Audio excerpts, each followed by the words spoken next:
Hi, hopefully you can see and hear me okay. Um, apol I was going to say apologies for the ambient lighting and everything being a little bit darker today with this view with me. Um, I've got my overhead light turned off today. I really didn't sleep well last night. Went to bed quite early and then woke up at 1 o'clock this morning and couldn't get back to sleep. So I've had an almighty migraine this morning. So I'm kind of dealing with the after effects of said migraine. So I've turned the overhead light off just so it's not really bright. But then actually I'm kind of liking this little bit sort of ambience going on. Um, so yeah, I'm really quite liking it. So like I say, hopefully you can see and hear me okay. Hi Tracy, hi Donna, hi Sophie, hi Nicola, hi Frumble or Grumble. I'm not sure what your first name is, you'll have to let me know. Frumble or Grumble saying it looks great. I'm really liking it. Although I think I'm going to lose these curtains. This was one of the things keeping me awake during the night last night.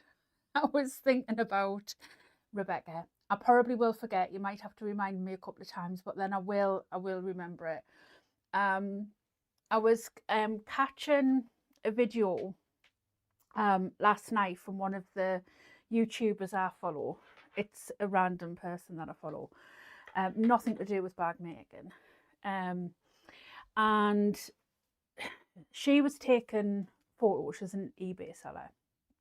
And she was taking photos, and in her previous life had been a photographer, and she was talking about sort of her where she photographs and the clothes that she wears, how that has an effect on how her photos come out, and the lighting and how my videos come out is one of the things that drives me insane. And it suddenly occurred to me that these green curtains, obviously we all know that I love green, is probably one of the things that massively affects how things show up on my videos. So I then went down a rabbit hole of cameras, lighting, ISO, white balance. So yeah, I've just ordered some other curtains because we're south facing the garden, which is lovely because we get sun all day, it's beautiful. But that does pose a problem because it means that this room just has sun blaring in from it all day, which isn't great when you're trying to film. So I do have to have the curtains shut all of the time. So I have just ordered some new curtains, which I'm going to have to break it to Grumpy that he's going to have to change the curtains for me. But unless he watches this video and finds out that way. So hi. So yeah, so I've just ordered some really nice sort of grape coloured curtains, which I think will fit in with the theme. So yeah, but apparently green is one of the worst colours that you can wear when filming or taking photographs. So Elaine, love your hair. It was a little bit of a happy accident. I stripped out all of the old colour because I'm going to try and embrace the grey a little bit and try and stop colouring my hair, like permanent colouring my hair, because I am suffering with my hair, menopause, autoimmune problems, migraine, all that sort of thing. So I just stripped out all of the old colour and just put on a colour conditioner, and it really took. But I really like it. I went into Greg's yesterday, bought myself a coffee, which is probably relating to the migraine today as well, and probably relating to the sleep too, because I haven't had a coffee for a long time. It was lovely though, and yeah, the fella in Greg's was just in raptures about my hair, which was lovely. But yeah, Donna, migraines are no joke. I can't complain because I haven't had a bad one for a long time.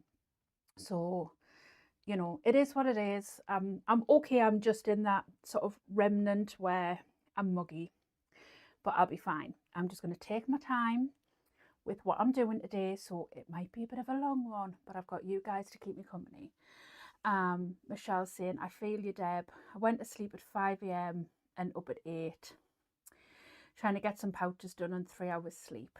And I also have the aftermath of a migraine. Yeah, it's not fun, but yeah. Lynette says, hi from Florida. I can't find the card slot hack for the original size NCW. It should be in the description. Somebody else said that it was the in the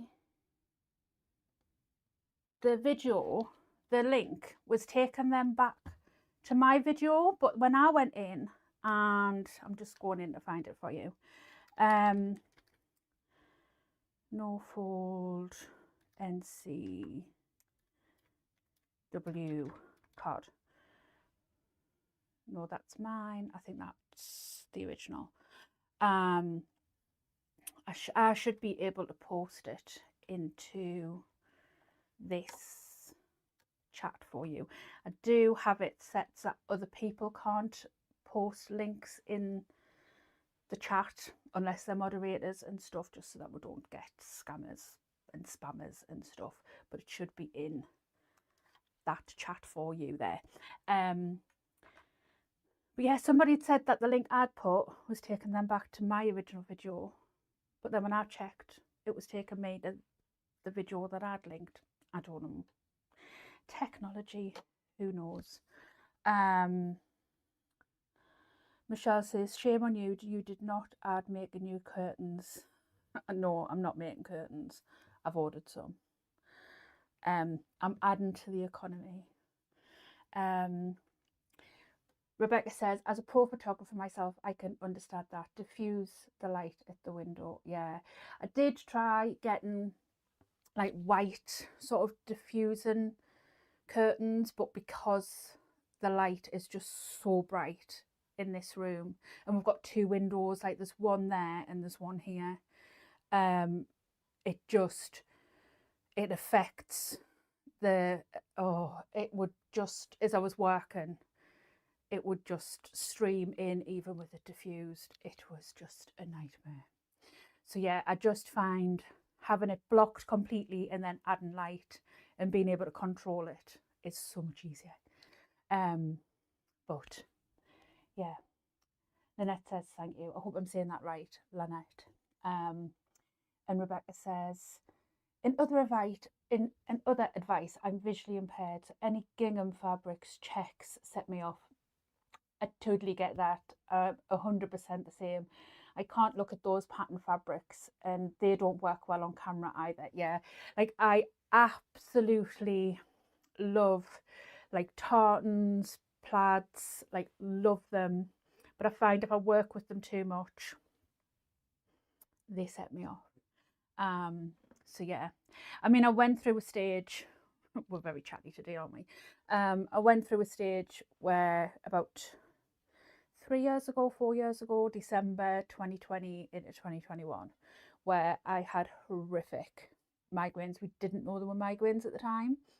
I was being checked for MS, stroke, Bell's palsy. It was awful. And then it was discovered that I had 2 forms of migraine. I get something called vestibular migraine and hemiplegic migraine, which are horrific. And I have to take epilepsy tablets to control them, which thankfully they are very well controlled. Epilepsy tablets not fun to take. Hence why I have to try and drink plenty of water, and I do find when I don't drink water, what I call normal migraines, which again aren't fun, and that's what I've had. I've had a standard normal migraine, otherwise I wouldn't be functioning. And I think it's because I haven't drank enough and I've had coffee. But yeah, I should have had decaf, Sophie. I didn't. I should have had decaf. I tend to just not drink coffee. I tend to just stay away from it. I really wanted a coffee and I'm suffering. But hey ho, I'll not have one for quite a while now. But I enjoyed it. It was nice, and I'm okay. I'm just fuzzy. So yeah. Maureen says, "I'm sorry, I'm a bit late. It's fine. We've just been chatting. I'll put a timestamp. I'll go back into the video. I'll put a timestamp to say anybody coming in to watch the video, miss the chat. Start from here, unless you want to watch the chat."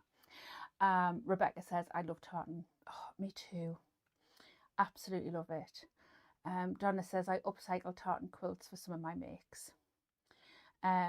Michelle says, "I find sewing black fabric with black thread can set me off." Yeah, I tend to quite often not sew with black quite a bit, especially when I'm recording, because it can be quite difficult to see. I'm using a quite dark green today, so I hope it's going to show up okay on video. Laura says, "Hello Deb, I am using Laura's thread today, which we will get to in a little sec, which I absolutely love." Donna says, "My vision used to sparkle and narrow into a tunnel. It's how I knew how close I could cut it and still drive home, and I only worked 10 miles away." Yeah, that's kind of what happened to me. I had the sparkly vision-y things. I drank a great big thing of water, 2 paracetamol because that's all I can take, and lay down for a bit, and I luckily kind of caught it and I was fine.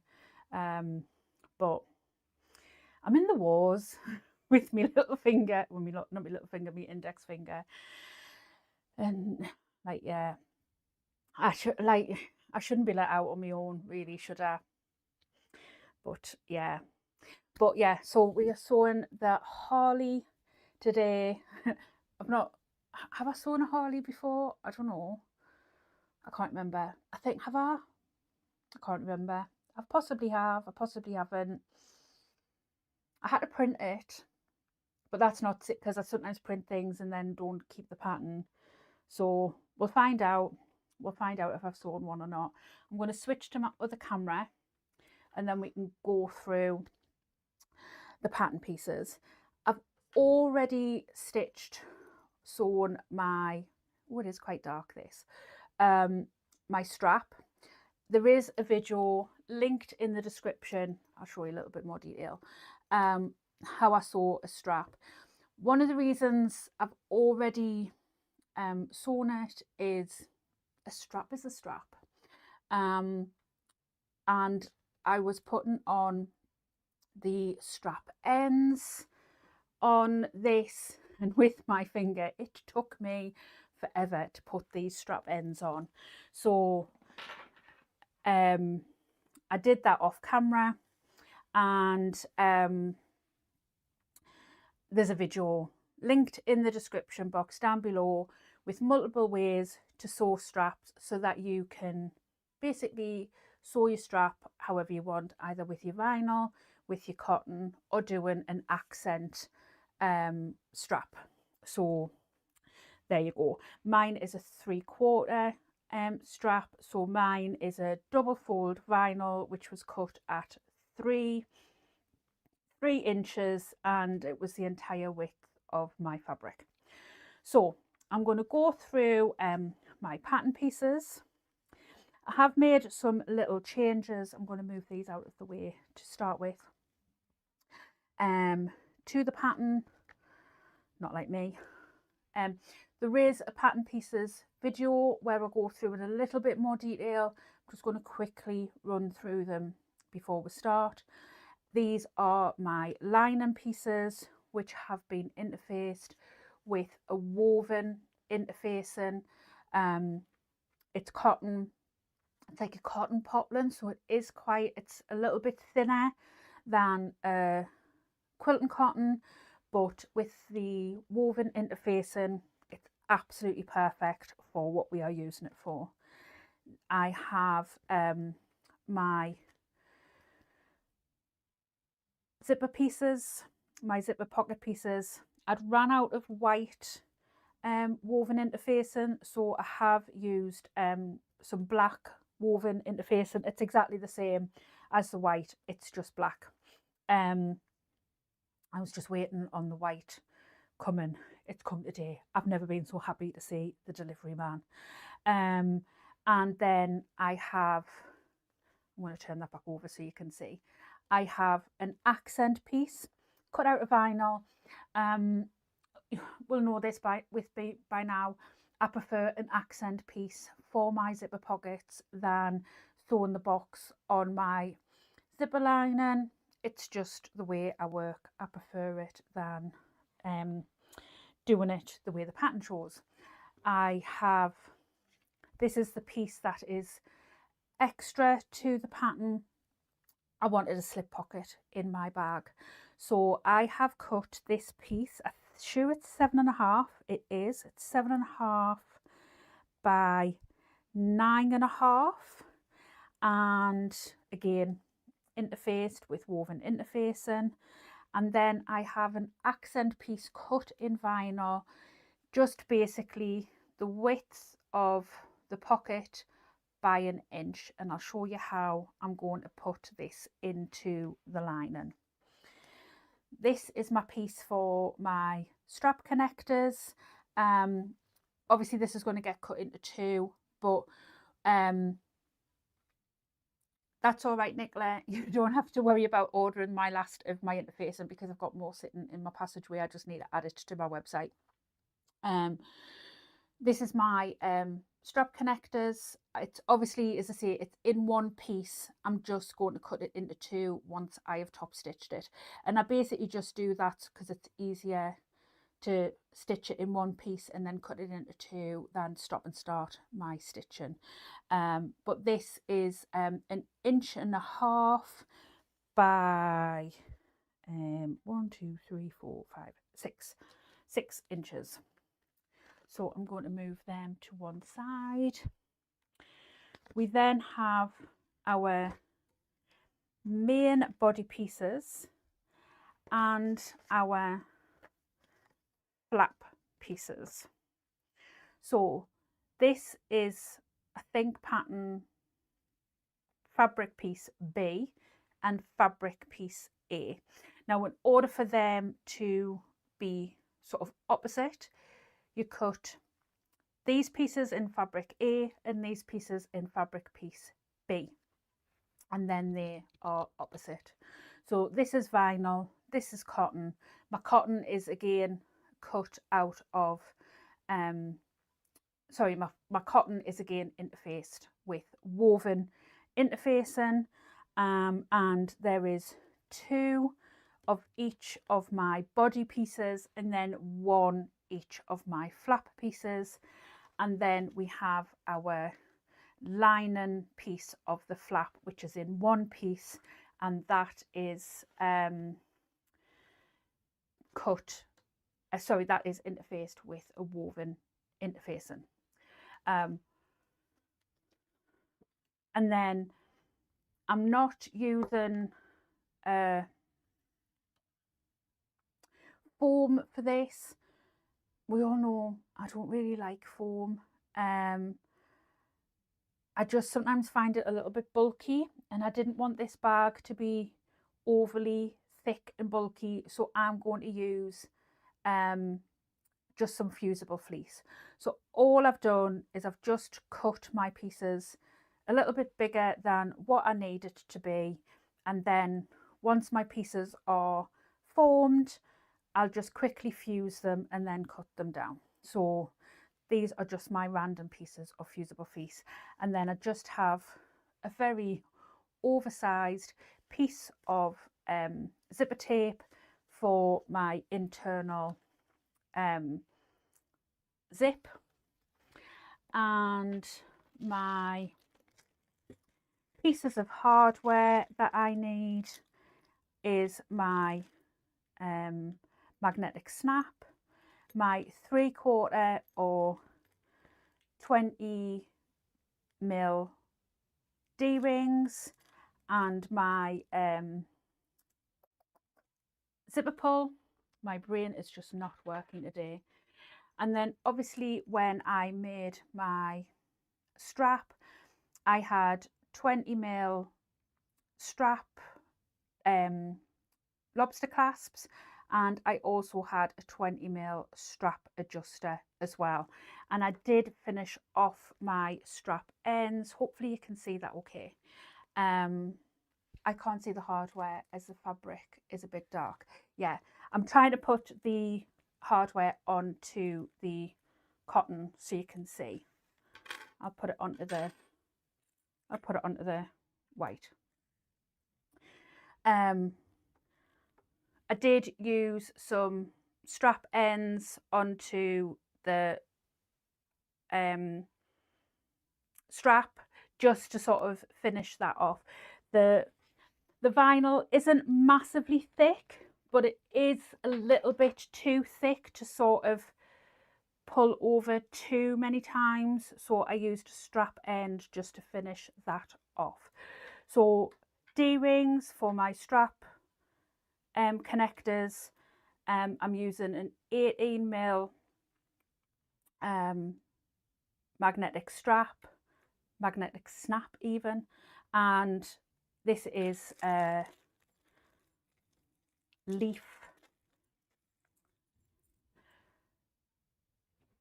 zip pull to match my fabric. So I think the it's like a dark green vinyl, and I think it's kind of showing up a little bit darker than on camera than what it actually is in real life, but it is actually quite a dark green. It's not black, but it's probably a little bit too dark. I probably won't use it again when I'm sewing, but you live and you learn. These things are all a learning experience, and it is probably because I've got the overhead light turned off that it's probably if I turn up, oh no, that's down.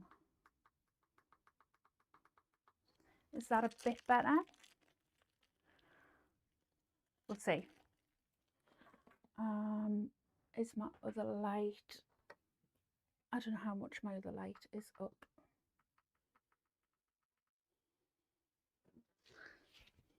See how that works. I don't want it to be too bright and it'd be like blinding people. Right, so let's work on the lining first. Put these all to one side and work on our lining pieces. So I'm going to work on my slip pocket. So I'm going to take my slip pocket pieces and one of my lining pieces. Looks better as long as it's not too bright for you. No, it's fine. It's just obviously with my table being white, I'm trying not to have my lights too bright because I don't want it to be kind of overexposed. Rebecca's saying beautiful straps. I might have to get a Jack H2 ASAP. Oh, I absolutely love my Jack. Well, apart from when it's trying to saw through my finger. I'm not so keen on it then. So, yeah, I am sewing on a Jack H2.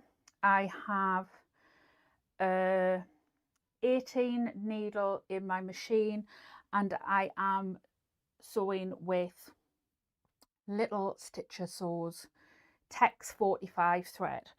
The reason that I use Tex 45 thread in my industrial machine is because I also have a Janome HD9 as well. I'm not going to lie, I don't use my HD9 very often, but it means that I can use the thread between the two. I know some people are able to use Tex 70 in their HD9. My HD9 does not like Tex 70 thread at all, but she sews really well with Tex 45 thread. So if I buy Tex 45 thread, it means that I can use the thread between the two machines. And I actually really like Tex 45 thread. I like the look of it. I like how it sews. So that's why I buy it. So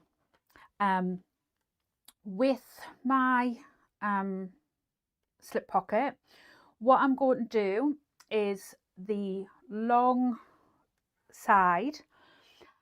Hopefully you can see I have 2 marks 1 inch in from the edge, and I have just pressed in the long edge into that mark. I know it's a little bit difficult to see. I'm so sorry with it being black interface, but like I say, it was literally, when I cut this out last week, it was literally all I had to hand.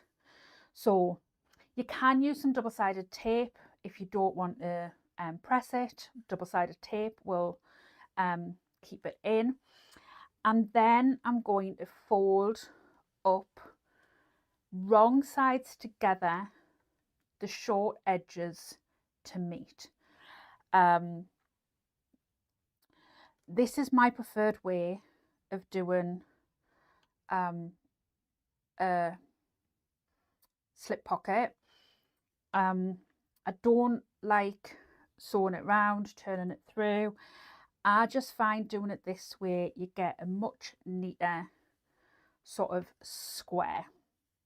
And we all know that I'm a little bit extra and I prefer doing things so that I get a neater finish. So I'm just going to baste along this edge here, just to sort of catch it all in.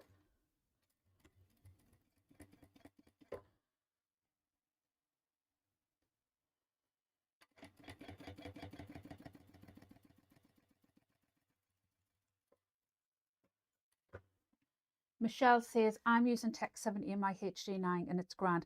I know some people are able to use it. Mine just absolutely hates it. Like 100% hates it. Like I've never, ever, ever been able to use Tex 70 thread in my HD9.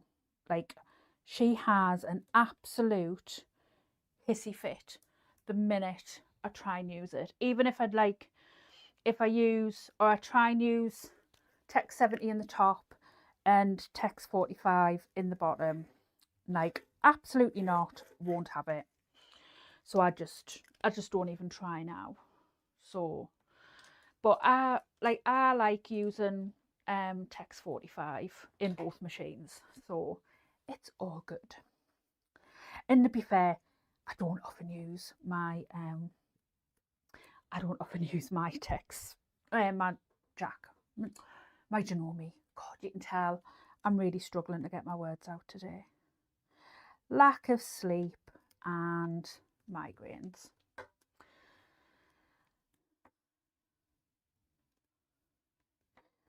She usually sits in the corner. So with this accent, I've just drawn a line down the centre and I've just popped some tape. I'm just using some 1/4 inch, but you can use 1/8 of an inch. And I'm just taking the backing off. I'm also really struggling with the length of my nails. I should have had my nails done at the weekend, but I can't face having them done because I know it's going to really hurt. So that's a job for another day. So I'm just lining up that edge just below that line that I've made and pressing it down and then folding it over.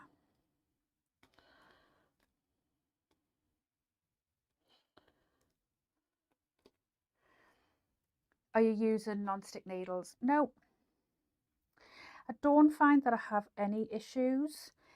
If I kind of keep an eye on my needle, I've just noticed that my needle has kind of swiveled round slightly. I mustn't have it tightened up fully.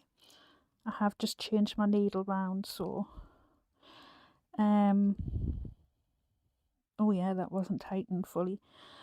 I do keep an eye on my needle, and what I do always have near me is glasses cleaner, mainly because I wear glasses as well. And if I notice any residue, I just give it like a wipe with a glasses wipe and clean off any residue, but I very rarely have any issues. So all I'm going to do is run a row of stitching along 1/8 of an inch away from the edge. My top stitching length is always 4.5 and my construction stitch is always 2.5.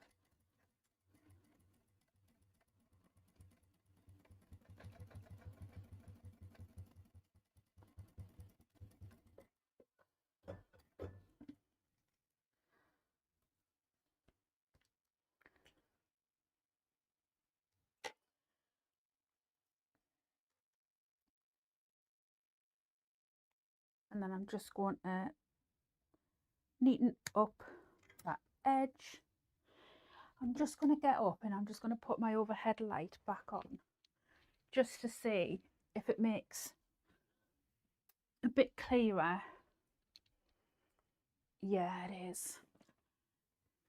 Just obviously with this fabric being so dark, I will know in the future not to use, I love this dark green fabric, but it is quite dark on the camera, but that is clearer.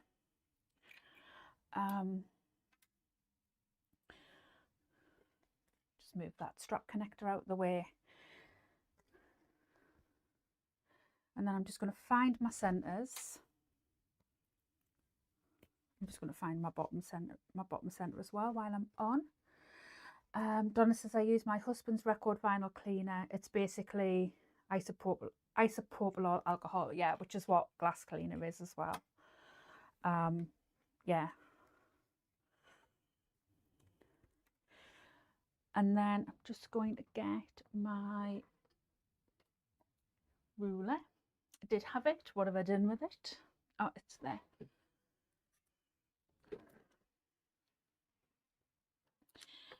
And I'm just going to line up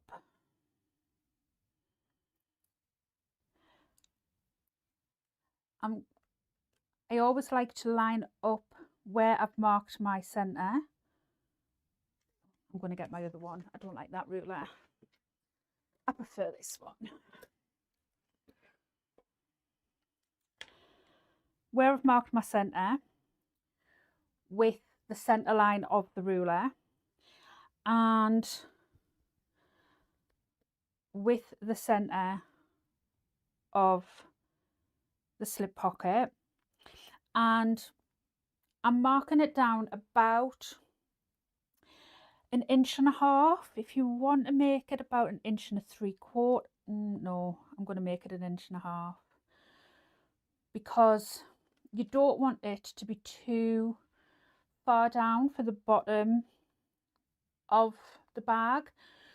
When you're putting a pocket in a bag that doesn't have a pocket in it, what you need to be thinking about is where the bottom of this bag is going to be, where the sides of the bag are going to be, so that basically it's not sitting too far down. Obviously, if we put this pocket too far down and then the bottom of the bag is going to be here, anything that's sitting in this pocket is going to be sitting sort of in the bottom of this bag.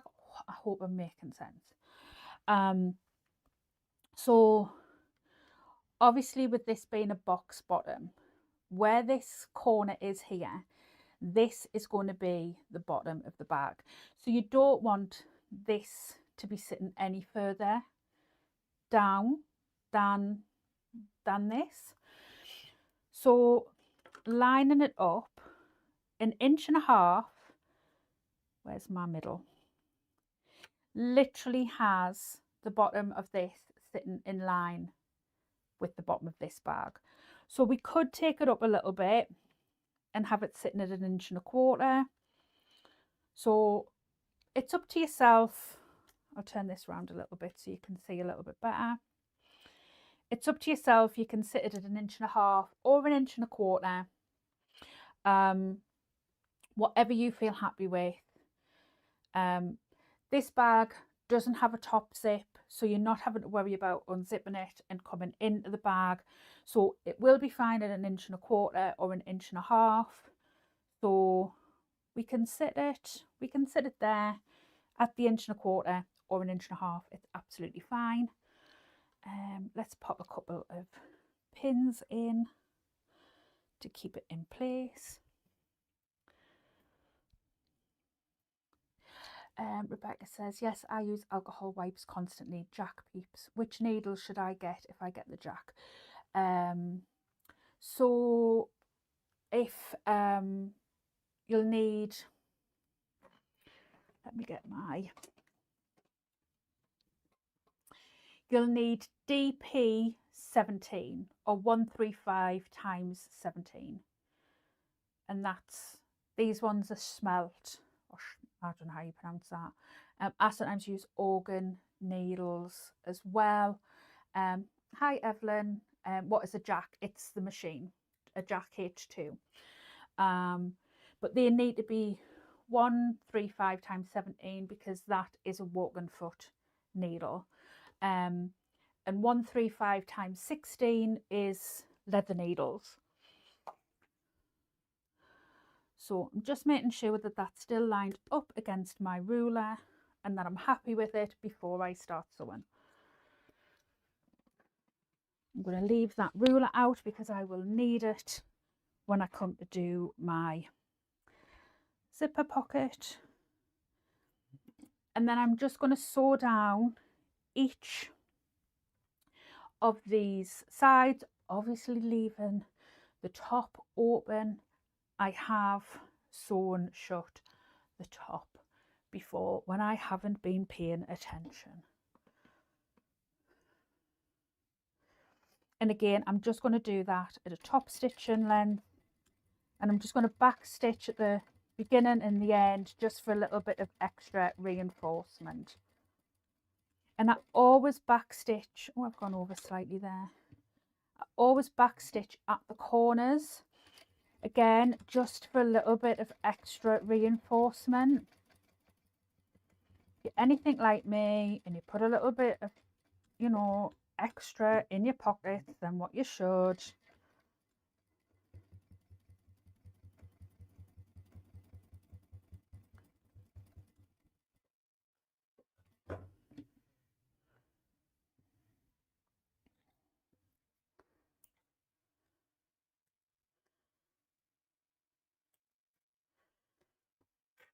just take them pins out. So hopefully you can see sort of how square that pocket is.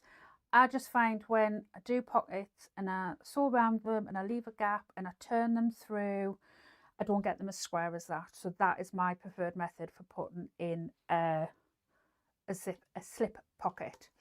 Hi Evelyn, we're sewing up the Harley, which is Woodland Stitches, previously known as Crafted by Leanne. There should be a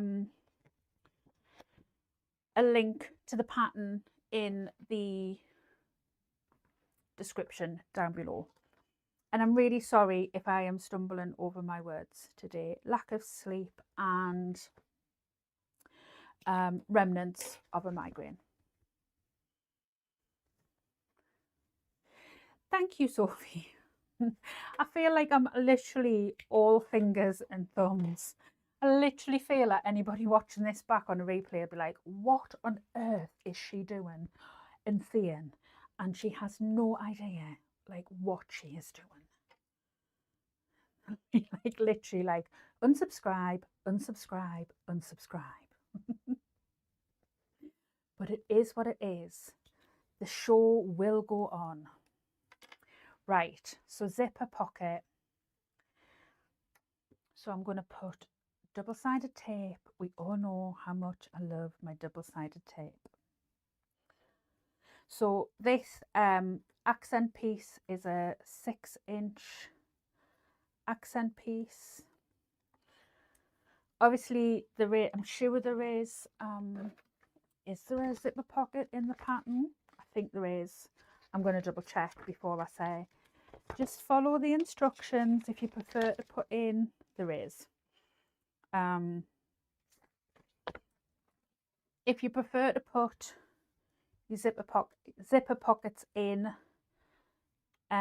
without an accent piece, just obviously follow the instructions the way that the pattern tells you to do it, but I prefer this way. Sophie says eating biscuits and cake will make you feel better. It absolutely will. So I'm just going to take the back off the top. I've given it a little squeeze to kind of show myself where the middle is, because I don't want to mark it with a pen really. And I'm kind of going to roughly place it in the same vicinity as where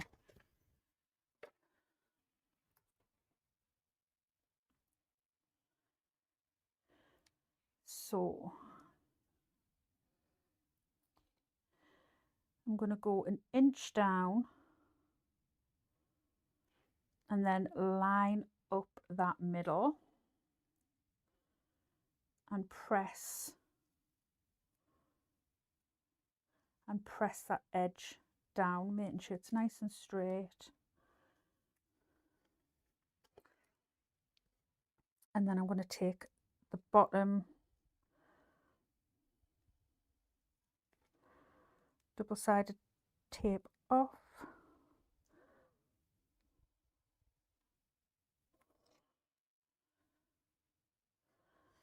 And just press that down as well.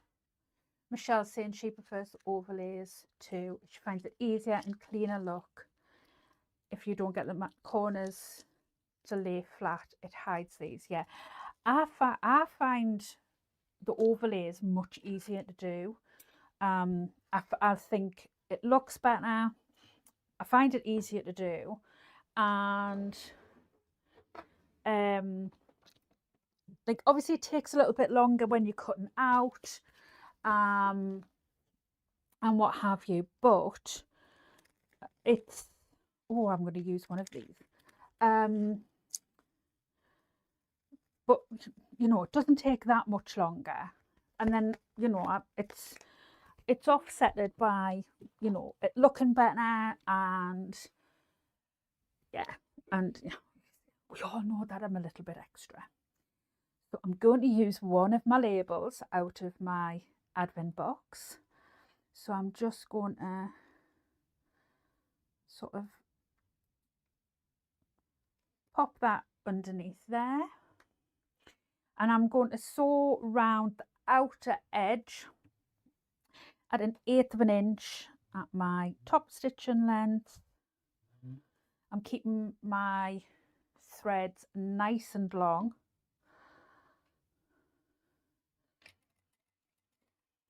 And I'm just going to be going really slowly.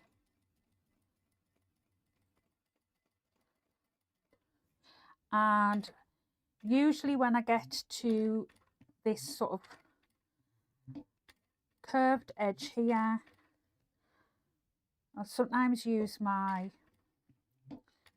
single stitch just to make sure that I'm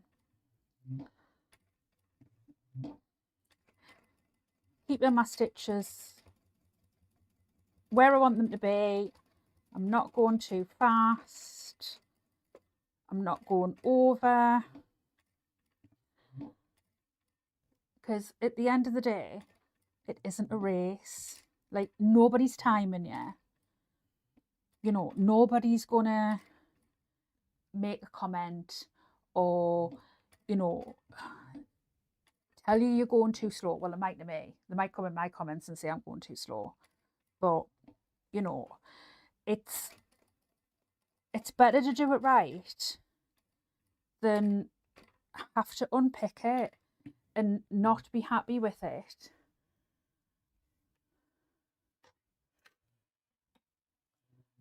And, you know, at the end of the day, it's a hobby and we're meant to enjoy it. So just take your time and be happy with it. That's my feeling anyway.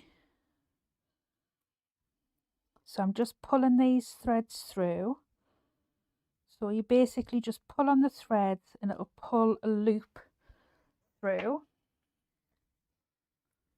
Oh, that one hasn't worked properly. So which one do I need to? That's that one. It's not the end of the world because pull this one through. Right, so it's pulled through now. And then I'll get my needle and fix this. So if I push my needle through there, right.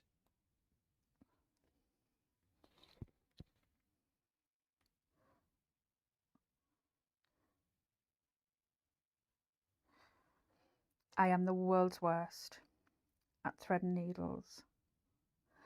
I bought some self-threading needles and they just didn't work. I could not get them to thread at all. They were just awful.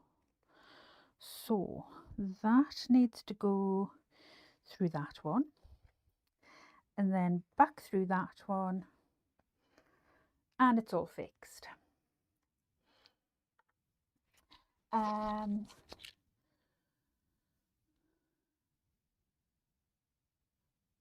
Rebecca's saying I love a pocket overlay, it's so much easier to do.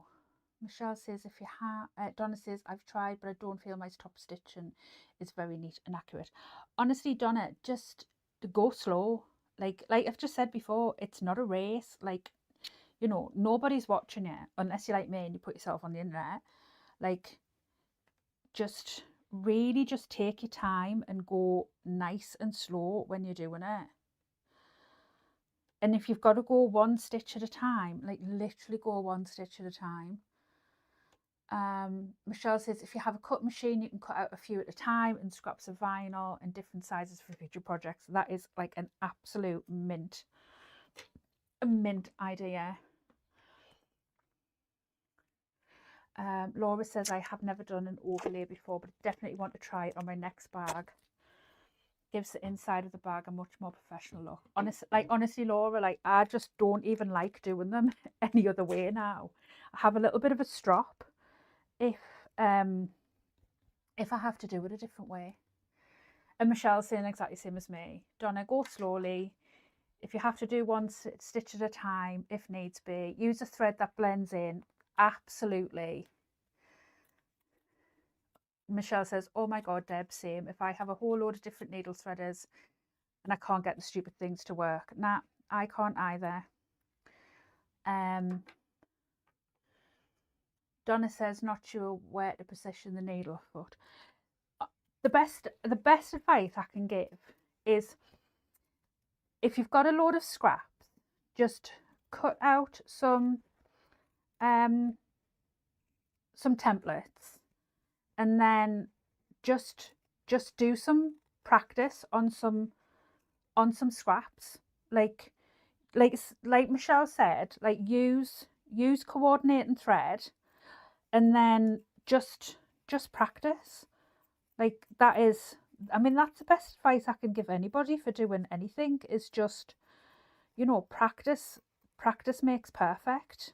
And like when I think back to some of the first times that I tried anything, like, you know, some of my things were like absolutely horrific. Well, they weren't horrific, but you know, they weren't great. But you know, practice definitely does make perfect. And you know, we all start somewhere, and we all have tips and tricks that help and work on different things. And that's one of the things, you know, I love about sort of our communities and stuff, is that we all want to help each other out. You know, like, I'm by no means an expert. Like, I just like sharing, and if I know something, or if I've learned how to do something, or somebody's told me how to do something, then I just want to tell other people and share with other people like how to do it. And sometimes, you know, I'll try to do something, it doesn't work, then I'll try to do it again, it doesn't work, and I'll just keep trying and keep trying and keep trying. And then sometimes somebody will say, oh, have you tried doing it this way? And their way works for us, and I'm like, that's mint. Why didn't I think of doing it that way? It's like putting on zipper pulls. I cannot put on a zipper pull without a jig, and people have explained to me how to do it numerous times, and I have tried loads of different ways and tried loads of different ways, and I just can't do it without a jig. So I just do it with a jig. And do you know what? That's fine, because I use a jig and I can get it on in 10 seconds. And that's fine. So putting on the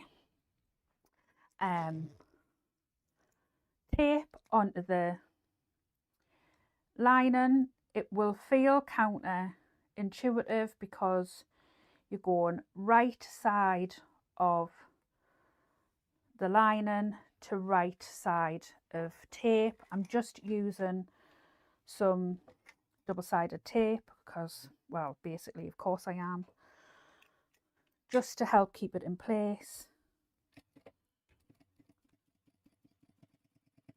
And I'm sewing it on at around about 1/4 of an inch.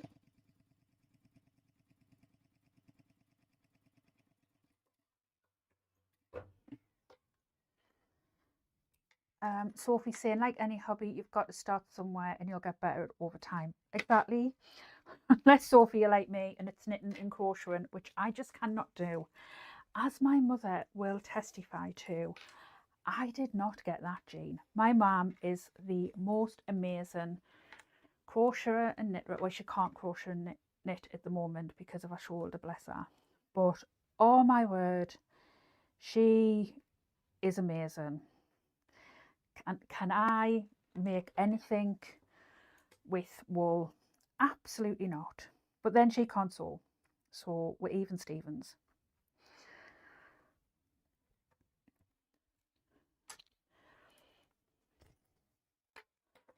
So I'm just doing the same on the opposite side.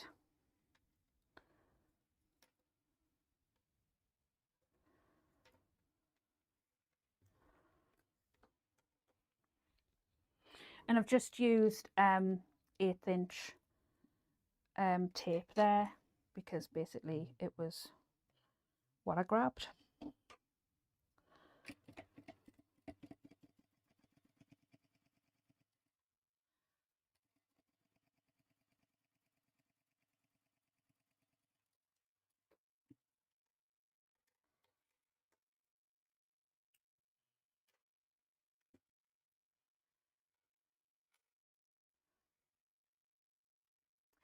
I've seen the hats and stuff that you've been making. So I don't know whether it's knitting or crocheting that you've been making, Sophie, but they look fab. Just going to move this out of the way.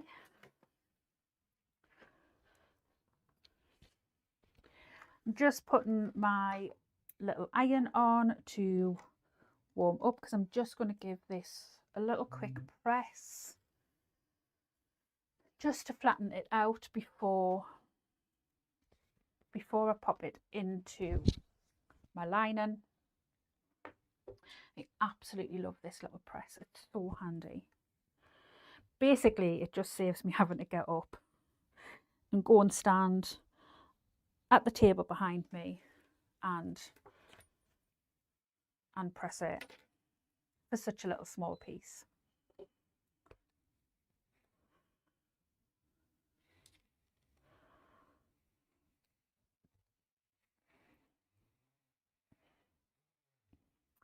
I'm sitting here, my stomach is so rumbling. I'm so sorry if anybody can hear my stomach rumbling. I'm like, why am I so hungry? I've had no dinner. Like, I'm absolutely starving.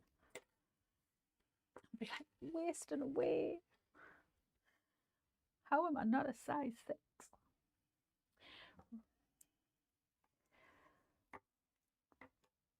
I'm just going to use, guess what? More double-sided tape.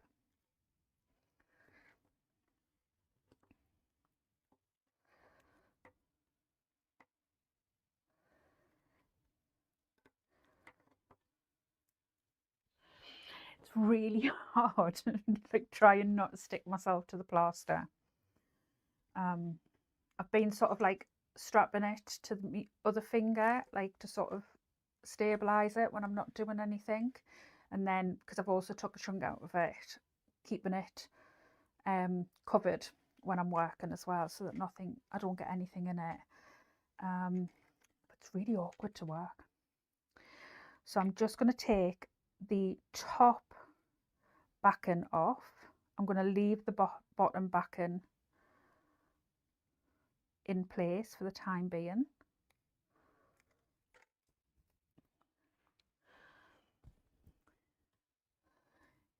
Sophie says, want me to call around with a batch of homemade dark chocolate muffins?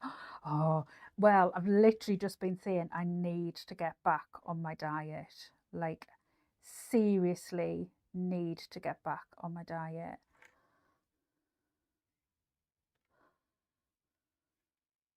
So I'm just putting that top one in place. Just need to centre that a little bit better.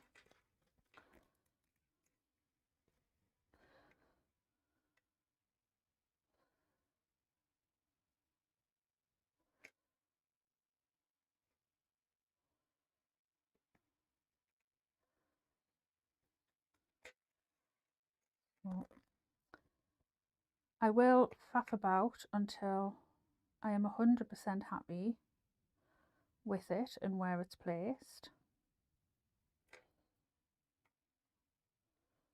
There we go. I'm happy with that. Now I have my zip pull. Maureen says she can't have chocolate as she's recovering from a migraine, so pop them in the post for me. Well played, Maureen. Absolutely well played. Sandy says, where do you buy your industrial needles from, please? I need some from my Dookie. Do you sell them, Debs? I don't sell them. I think I just got those ones off Amazon, Sandy. I've had them ages. I bought them in a great big pack. Like, I literally bought like a massive pack of them, and I'm pretty sure I just got them off Amazon. In fact, I tell you what, let me just check my Amazon history and I'll be able to tell you. Orders.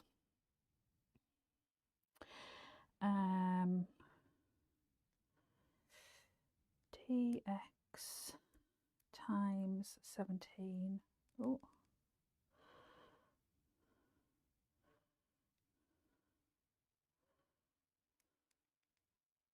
No, I think I put in 135 times 17.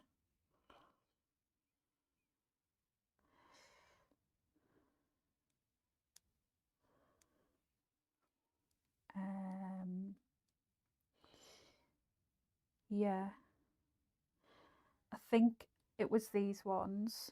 I bought a pack, No, it wasn't them ones because I didn't buy, because I got 16s with them as well.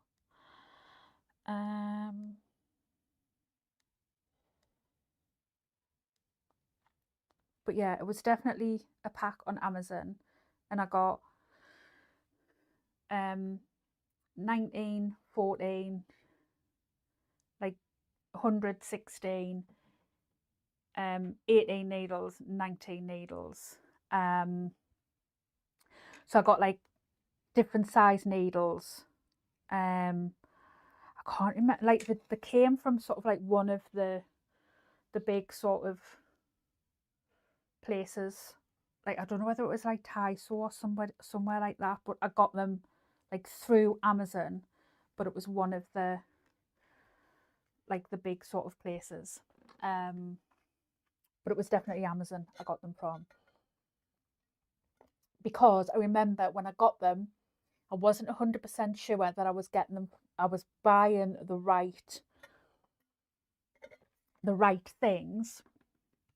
So the reason I bought them through Amazon was because if I didn't buy the right things, I knew I'd be able to send them back fairly easily. And that was the reason that I bought them through Amazon.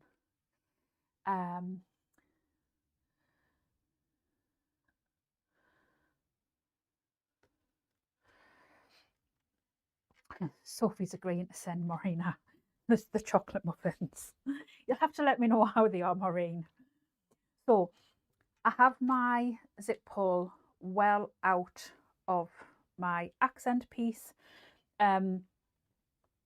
This obviously I need to remember to pull it into my accent piece, but I have it out at the moment because it makes it much easier to sort of line up and sew. So what I'm going to do is I'm going to start my stitching around about 1 inch on the left hand side, and then stitch round, and then when I get to about 1 inch from the right hand side, I'm going to stop and I'm going to move my zipper pull into the accent piece and then finish off. And I'm going to start the same. I'm going to have my threads pulled long.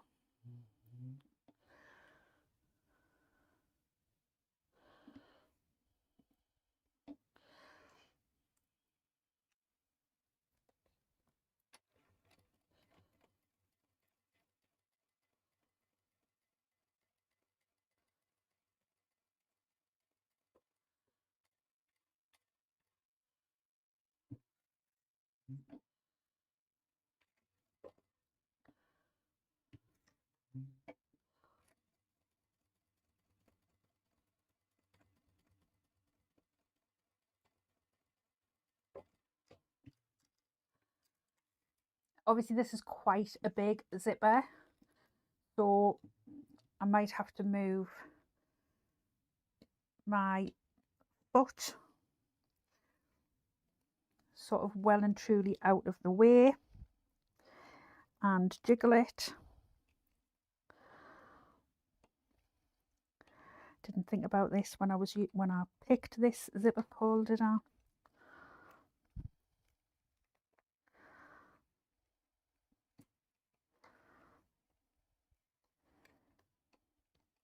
There we go.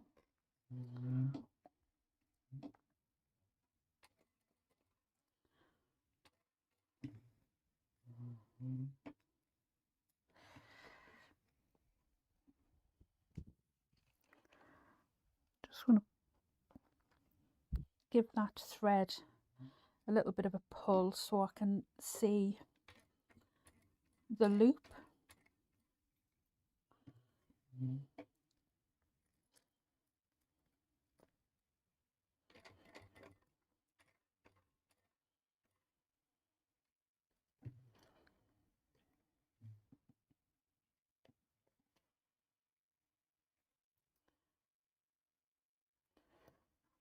Did not want to release there.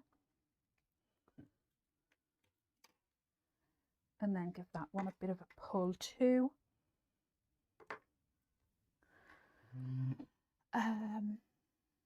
Sandy saying, thanks Deb, I'll check Amazon out. I'm a bit confused by industrial needles. Yeah, I was too. And like I say, that was why the first time I ordered them, and I'm still working my way through them. I ordered, like I say, that was why I ordered them on Amazon, because I knew if I ordered the wrong ones, I'd be able to send them back and reordered the right ones. Do you line your accent right next to the zipper teeth? Yes. Pauline says, hi, I'm a bit late. Hopefully you are still live. I am. We'll watch back for the accent for the pocket. Have done it before, but a while ago. Oh, I've got an extra bit here.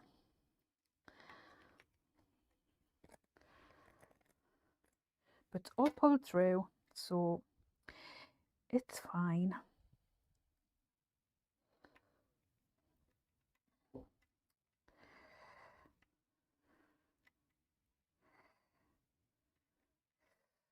So what I do with these is, before I tie them off, is I chuck my needle away, is I feed them through and then tie them at the other end, just so it's a bit neater, because see, a bit extra.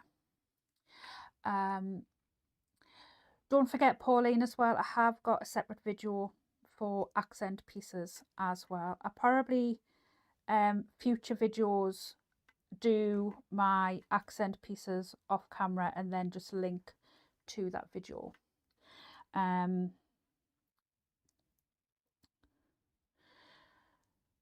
Tracy, Marie says, ended up having a stroke with migraines I used to get, so be careful.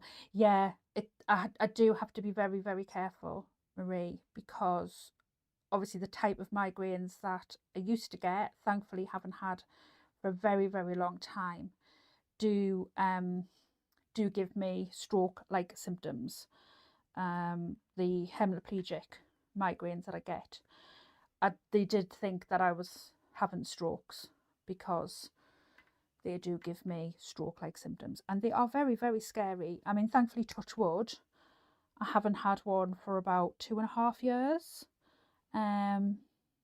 But obviously the medication that I have to take isn't pleasant and does give me weird side effects. I'm currently sitting with pins and needles in my foot, which is a bit weird, but you know, it is what it is. And you know, I'm very, very lucky. I have an amazing GP now. I didn't used to, but I do have an amazing GP now, who looks after me very, very well. I do have to jump through hoops to stop on the medication that I'm on, for them, but you know, they've changed my life. They have absolutely changed my life. So basically, once they're all through on this end, I tie them off on this end, and that's basically just so I don't have a knot visible. And like I say, that's just me being a little bit extra. Travel with Kathy is saying, I'm late. Did you cut your accent piece with scissors? I did. I don't have oh, I thought I'd caught my my line in there. Oh, nearly had a heart attack, but it's fine. Phew. But yes, I did cut my accent with scissors. I cut my accent with scissors very, very carefully. I don't have a cutting machine. It's not a rabbit hole that I kind of want to go down. Purely, I don't really have the space for, saying I don't have the space for one, I do have a dedicated sewing room, but yeah, it's not particularly a rabbit hole that I kind of want to go down, because I don't really have the time to sort of go down learning how to use it, and I don't really know sort of whether I'd use it for anything other than you know, cutting out zipper accents and such like. Yeah, and I'm okay cutting out my accent pieces with my scissors. I'm quite happy doing that. I'm just going to neaten up this. I'll get my big scissors to do it actually.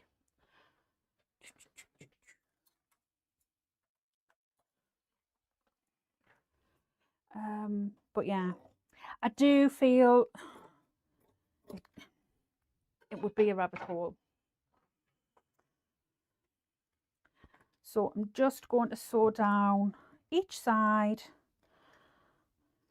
but I'm going to leave the bottom open.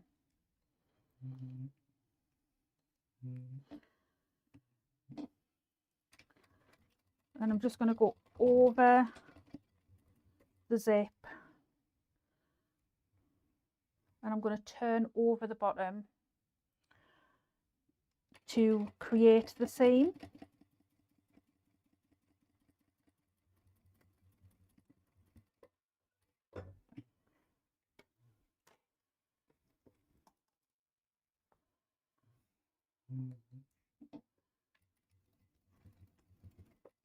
Need to give my knee raise a bit of an oil, I think. Get Andy to have a look at that when he comes in before we do the club live tonight, I think. I'll ask him to have a look at that. Donna says I use mine to cut out thousands of letters. Yeah, I think if you know, if I was using it for stuff like that, it would probably be useful. But yeah, I don't know. So I'm just gonna cut this corner,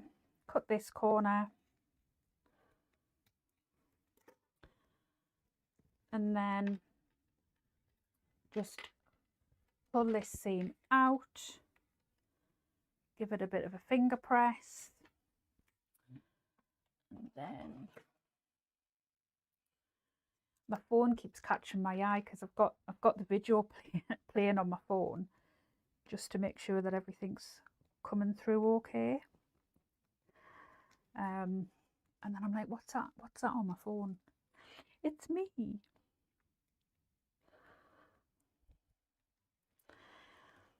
And I'm just using a little bit of Fabri-Tac to keep down that accent piece, just again to reinforce where that zip is. And that's kind of one of the reasons why I like to do the lining first, and it's why I probably will on some of the other lives kind of do my zipper off camera.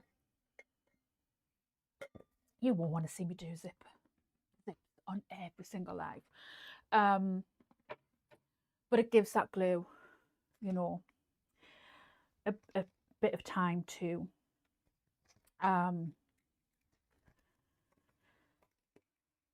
dry as well. And that's a tip that I learned from watching Rebecca from Butter Bags. I love watching Rebecca. She's so calm. I love watching her. Right, I'm going to work on my flap. So I am going to work on these pieces first, because I will want to attach my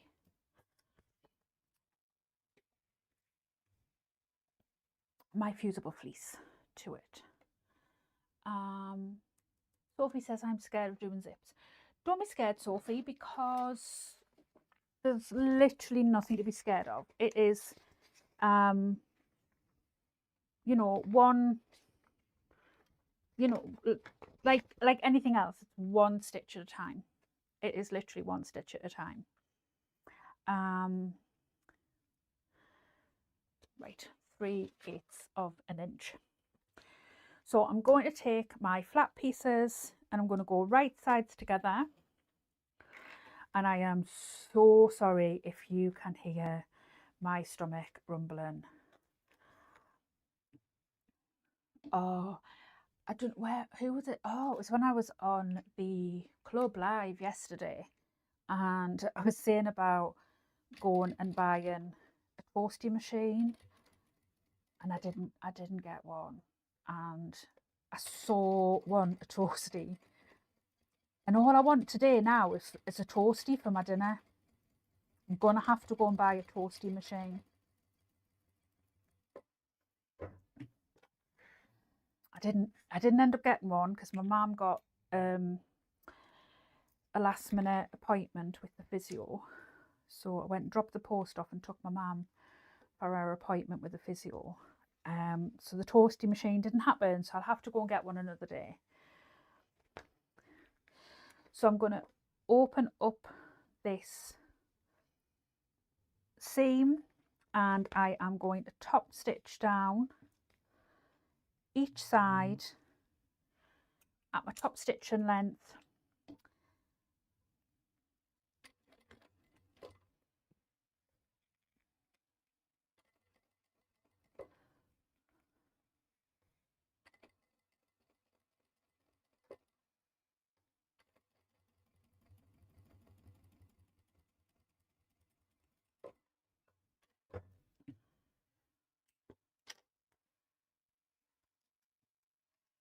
Oh, I definitely cut that thread a bit short. Fine, saved it.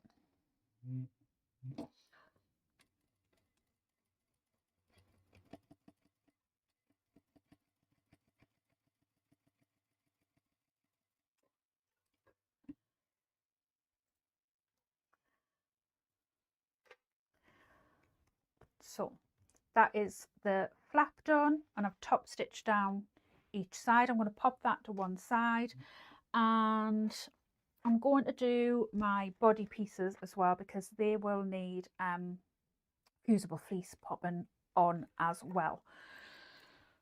So I might as well do it all at the same time. Just move my pattern pieces out of the way.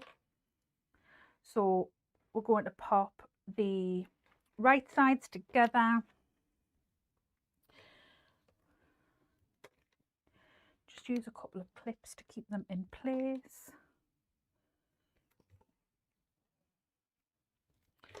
Oh, I feel like I want to ask what everybody's had for lunch now because all I can think about is food.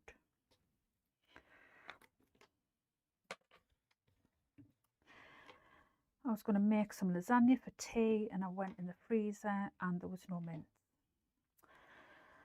So we definitely need to go and do some shopping.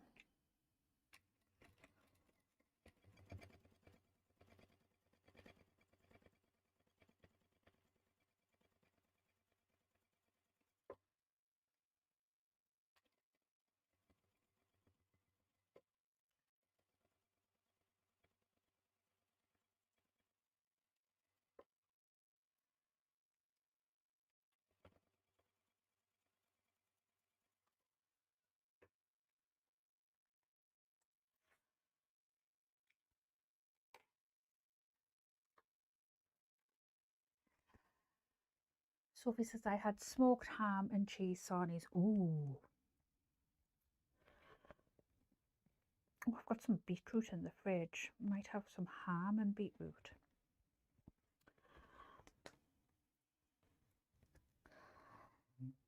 And then just exactly like I did with the flap, just move this out of the way actually.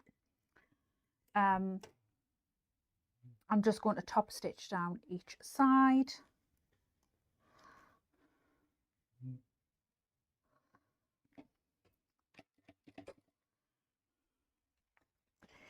And you just want to make sure that this seam is butterflied open.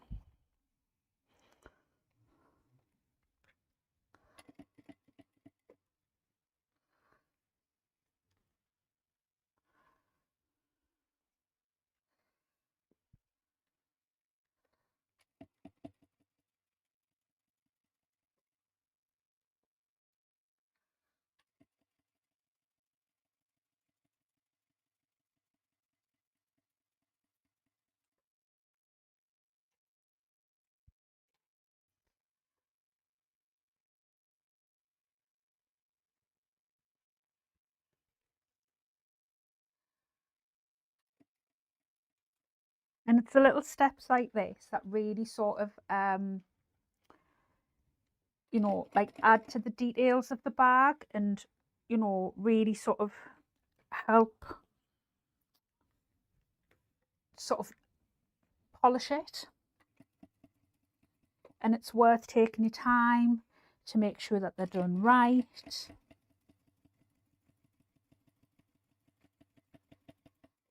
I was watching Dawn on Brandy's channel the other night, and she was doing a NCW, necessary clutch wallet, and you know, I was really sort of struck by how meticulous she sews, and you know, I was sort of saying to her, like, it really sort of struck me, you know, that she didn't rush, she wasn't sort of trying to, you know, race through the pattern. She's not somebody who sews a lot online. She is sewing on Brandy's channel at the moment, helping sort of keep Brandy's channel ticking over while Brandy helps look after her husband, who is poorly at the moment. You know, I don't know if people are aware of Brandy's situation, and you know, it can't be easy for her to be starting to sew live on the internet, and you know, she just didn't seem phased at all. I was really sort of struck by how nice she was, and you know, NCW was just beautiful. She really sort of took the time to sort of explain what she was doing, and yeah, I was sort of saying to her, like, she didn't rush, she took her time, she sewed really quite sort of slowly, and you know, sort of saying sewing slowly basically means less unpicking in my book. Donna's saying, I had peanut butter and Marmite on toast. Oh, I've never had peanut butter and Marmite together. I love Marmite. Tracy's saying, is that the Abercorn vinyl? I love it. It is. It sews beautifully. It's a really deep bottle green. I mean, it's so up my street. I mean, paired with leafy print. I mean, you couldn't get more me if you tried. Sorry, I just keep making sure that I'm having something to drink while I am sewing, especially with having had a migraine today. I do not want to have another one, especially with sewing again this evening in the club. So I've just put my my big press on to basically press my fusible fleece onto this piece, and then these two pieces as well. Obviously these will be off camera because my press is behind me, but I will continue to chat to you while I do that. Just going to wait for that to heat up, and I'm just going to have a little tidy while I do so. Oh, I tell you what I'll do while that's heating up, let's sew my strap connectors. So I've got a line down the center, and I'm just going to run some double-sided tape down each side.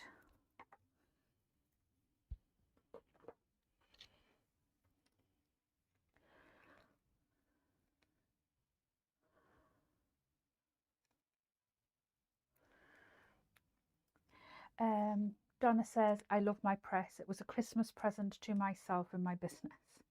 Yeah, I absolutely love mine.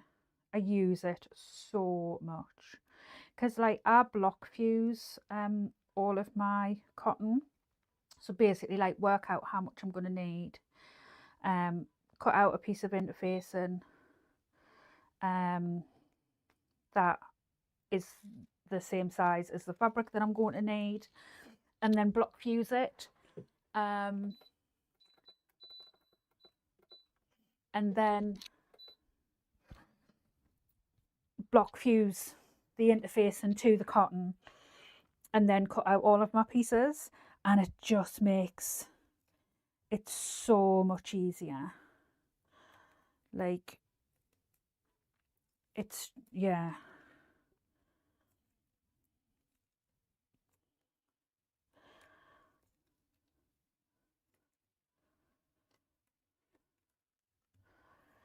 So I've just folded those two into the centre, those two edges into the centre, and I'm just going to top stitch down each edge 1/8 of an inch away at my top stitching length.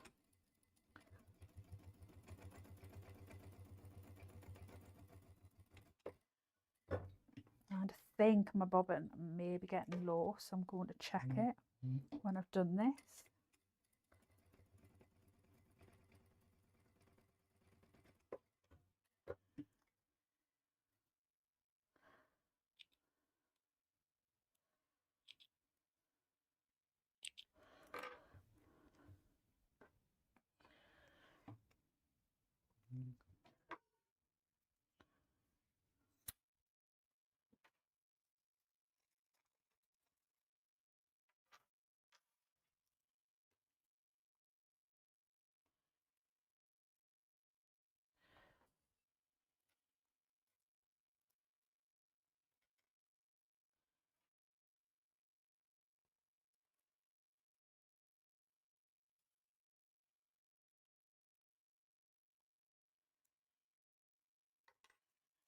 Leave them there for now.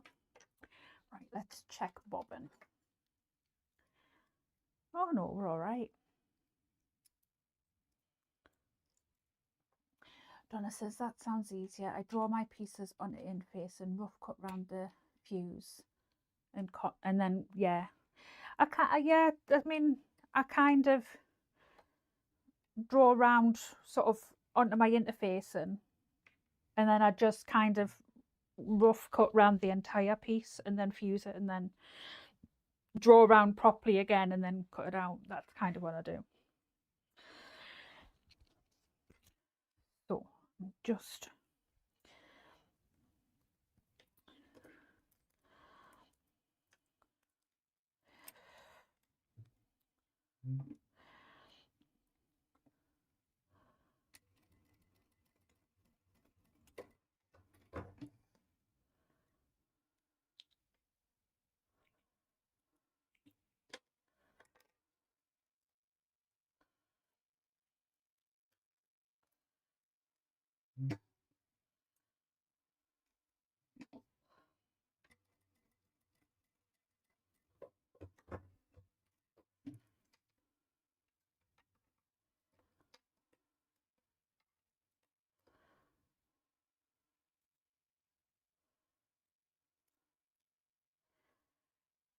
so need to go and get another pair of snips out of stock, because these ones are like totally misaligned, and like every time I'm using them I'm like, I need another pair of snips, I need another pair of snips, and then I totally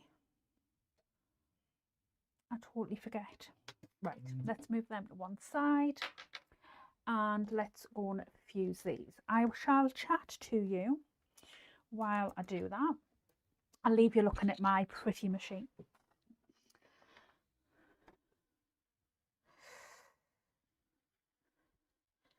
So okay, I'll try and sort of explain to you what I'm doing. Obviously I don't have a camera set up over this side of the room because the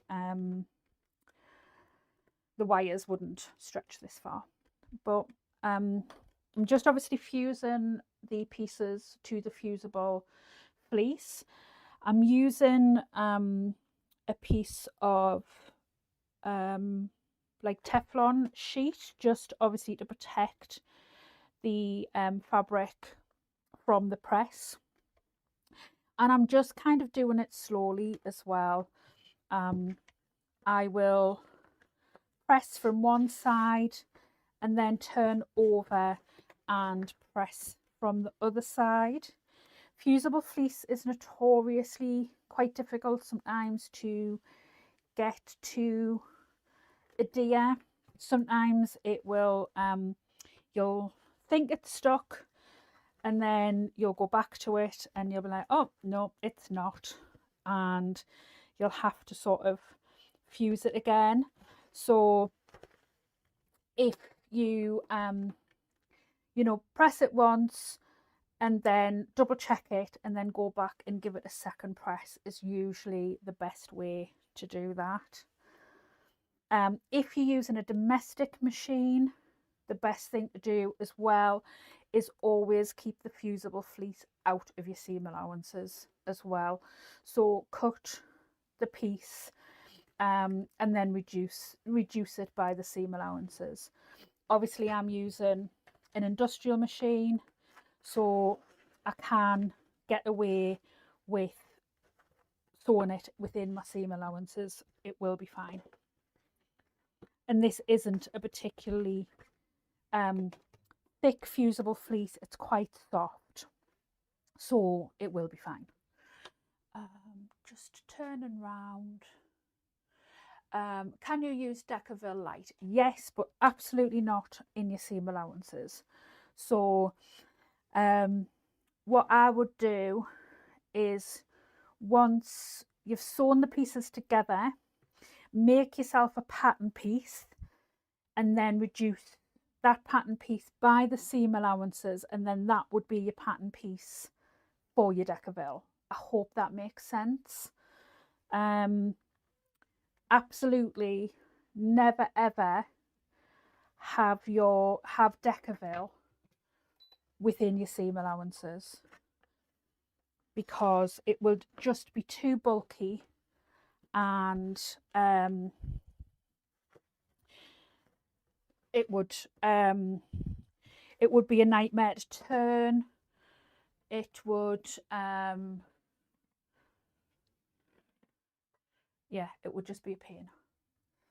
I watched a lady yesterday teach her partner to sew a bag and she didn't block interface. I was like, no way would I be interfacing in pieces. Beside the fabric doesn't stretch and move when cutting. Yeah, I mean, I find it stops it. Like if I cut my fabric and then cut my interface in, like it misaligns and it just doesn't. I'm like I say, a little bit OCD. So I'll only block fuse, can't be dealing with individual fusing. Like, yeah, I mean, when I first started, I would individually fuse, and it would just take longer. And like say, like now, I find it much easier to block fuse.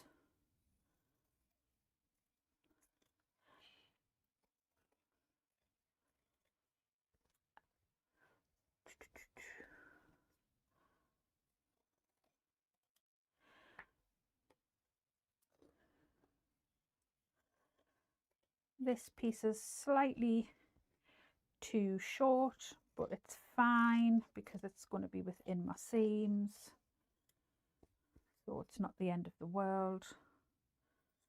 Obviously when I've rough cut this, I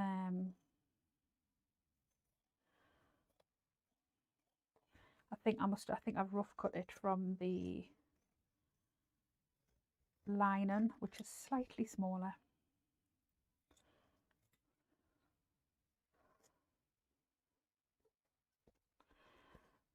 That's going to be within my seams, so that is fine.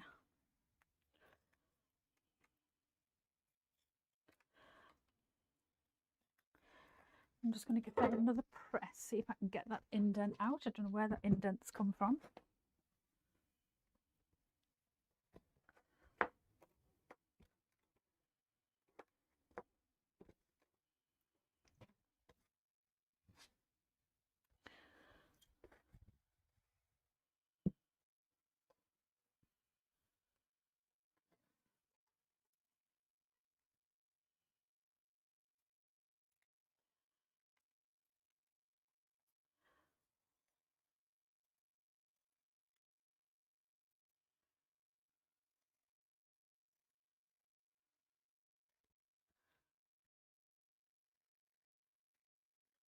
I mean, I'm a big fan of Decaville. Like, I tend to use Decaville on most things, but I will make myself separate pattern pieces with the Decaville out of the seam allowances.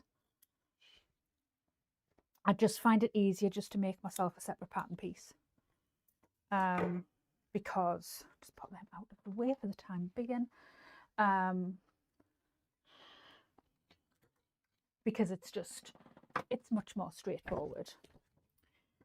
So I'm going to need my lining piece because I'm going to pop my magnetic snap in, and just checking my measurements. Oh, it's on the pattern piece.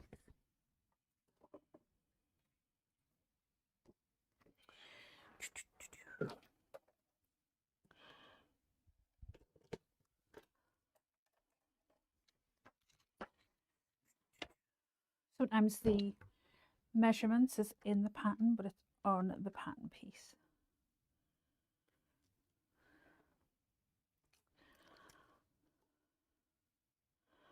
So on the lining piece, I'm just going to mark where the magnetic snap is going to go,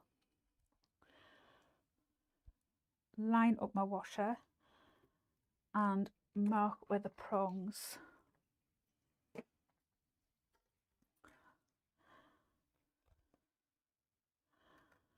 now. I always put some extra Decaville behind. Oh, Michelle, it's your daughter's birthday. How old's your daughter? And more importantly, what sort of cake is she getting?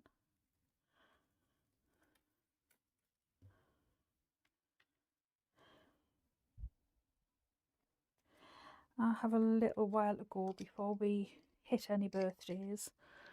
All of mine are within a 4-week period. Oh, this is going to be fun, trying to get these magnetic snaps apart with my finger. Not going to be easy.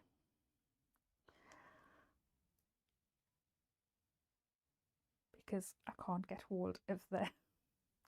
She'll be 30 tomorrow. So, oh, red velvet cake. Oh my goodness, that is... I'm just going to get my...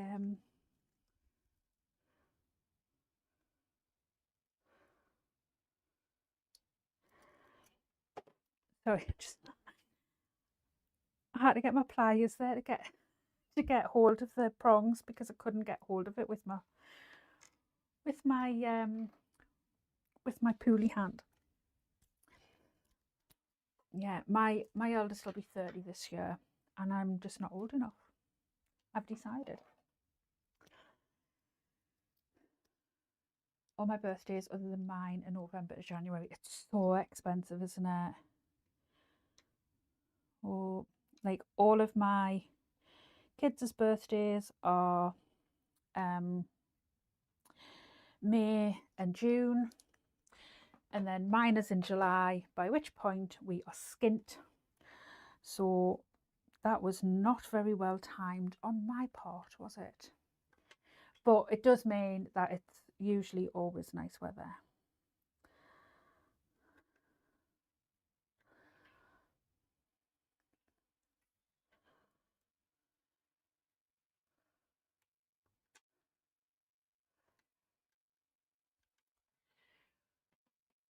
Okay, so we're going to go right sides together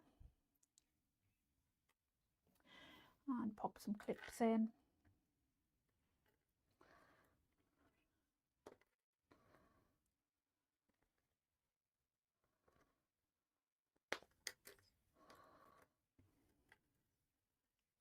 I'm just going to pop some clips in at the top. Obviously, I'm not going to sew the top. I just want to keep it in place. And we're just going to sew along the top and along the bottom. Not along the top, sorry, along the sides and along the bottom.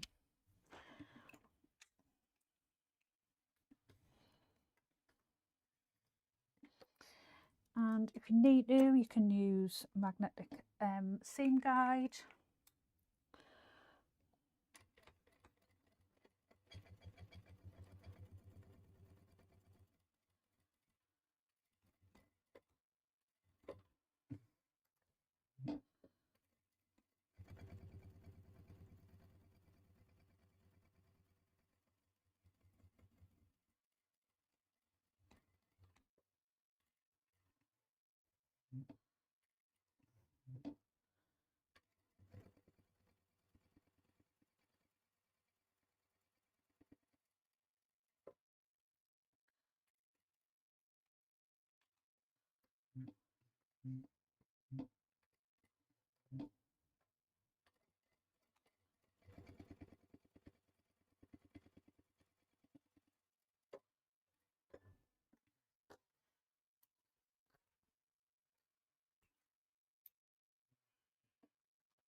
I'm just trimming these seams down by about half, and then just reducing the bulk in the corners as well.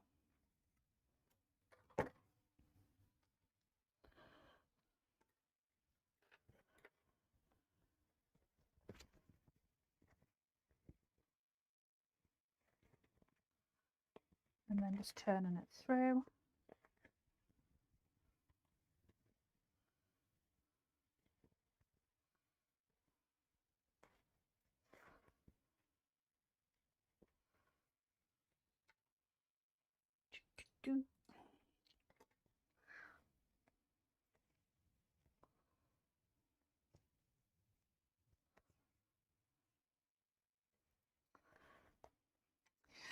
Is your daughter having a birthday party?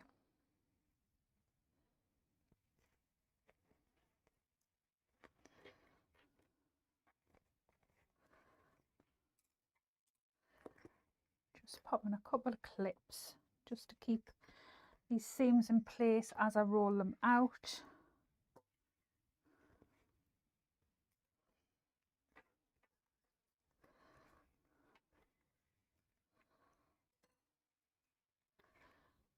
And just keeping this top seam in place as well, and then we're just going to top stitch this in place. I'm just double checking.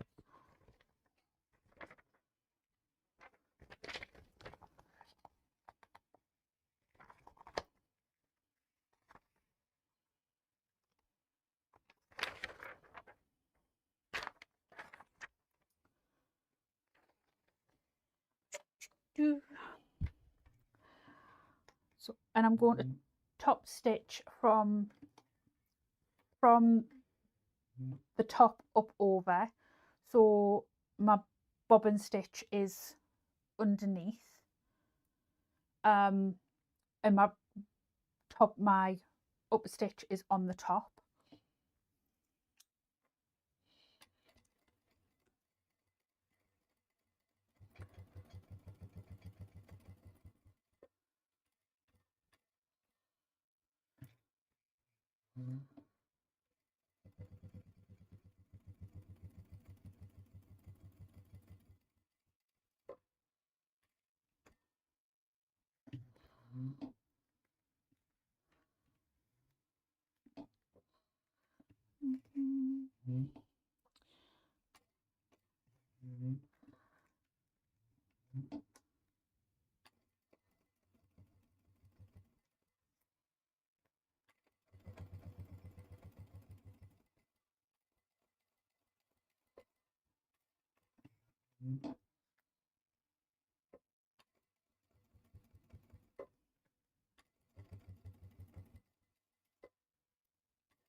So that's the flap done, and we're going to move on to constructing the outer and the lining.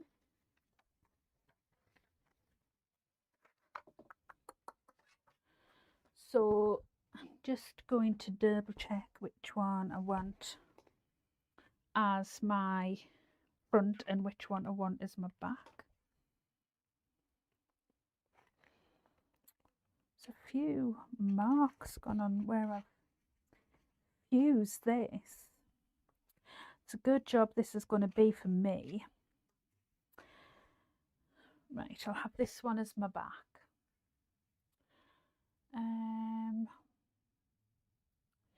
Right, I need to work out where the magnetic snap goes on the front. Now, I saw a post, I think it was Sue, and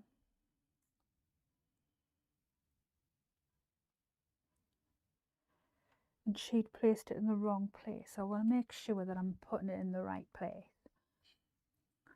5 inches up. I wonder if I need to change my my Teflon sheet. I wonder if it has some residue of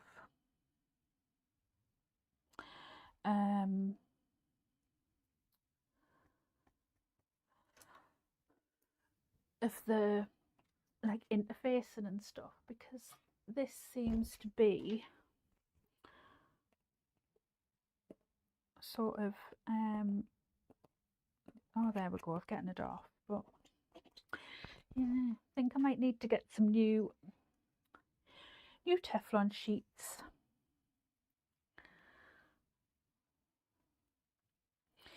So when I mark this one, I'm marking it with a heat erasable pen.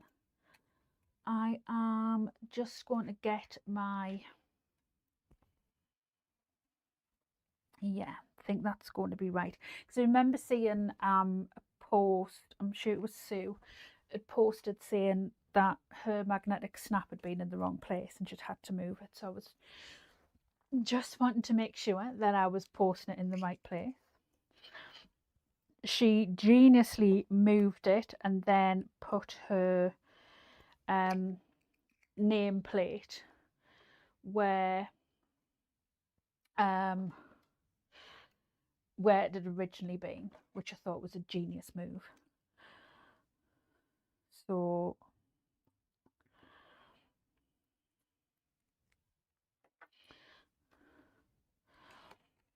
I always put a little bit of glue where the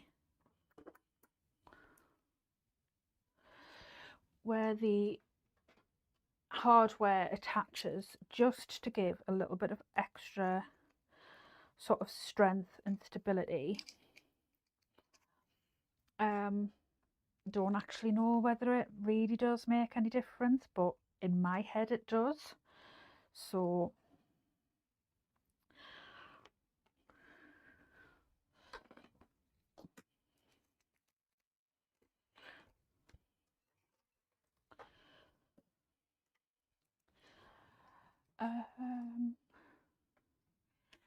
nameplate, where should I put my nameplate? Should I put it on the back?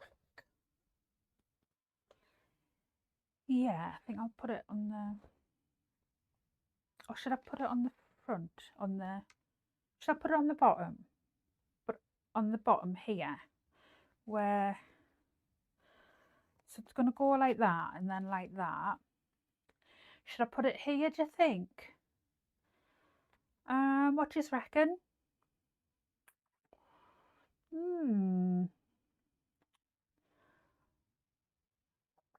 Or down here, possibly? Decisions. Yeah, I think I'm going to put it, because the flap will come to there and then it will fold there No, I think I'm going to put it here. I think I'm going to put it here. I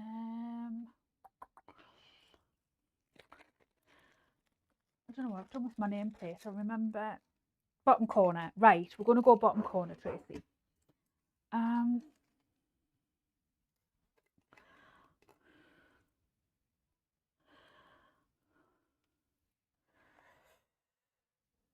So I'm going to kind of mark there, and then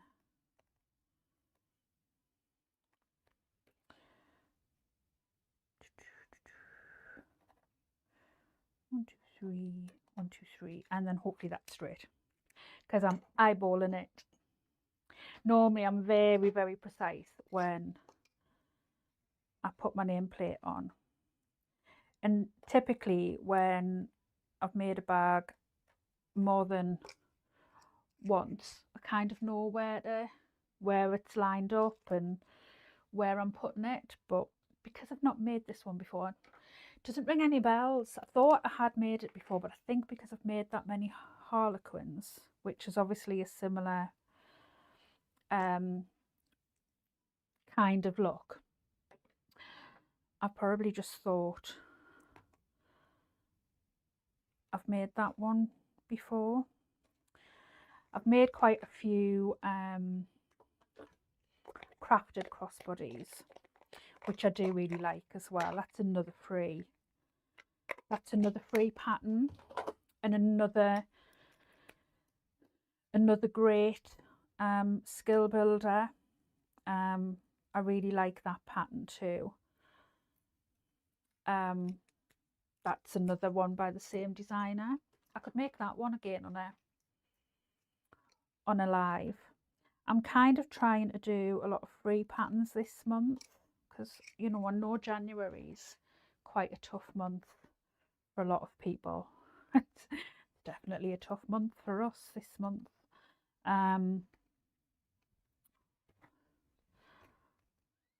Oh, I think I've got that fairly straight. Well done me. So yeah, I'm actually trying to do quite a few free patterns this month, because yeah, I know January is quite a tough month for a lot of people, and I think, you know, free patterns are a great way to introduce yourself to designers who you might not have come across before, you know, before you kind of invest in their patterns. So yeah, I could do a crafted crossbody as well this month. I am going to staple. I'm going to staple this one where those seams meet, and not quite. So I'm just lining up them seams, and I think that's a bit better.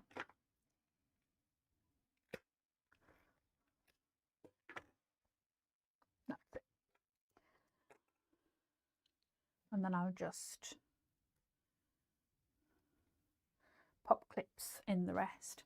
So basically the reason that I've stapled that is so that it doesn't move while I'm sewing, and that is going to be totally lined up when I baste that in place. So as long as I baste that within that seam allowance,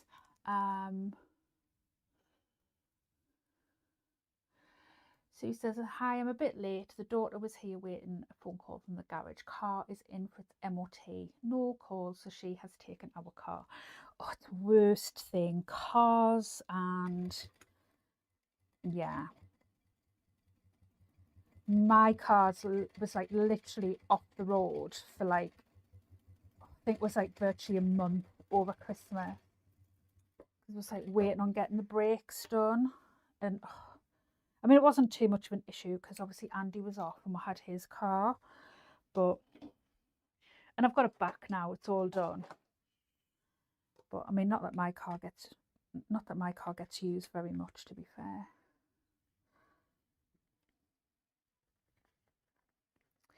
Just trying to decide what I'm going to have for dinner, Sue. Because I didn't get my toasty machine yesterday and I'm gutted. Right, so that's basted in place.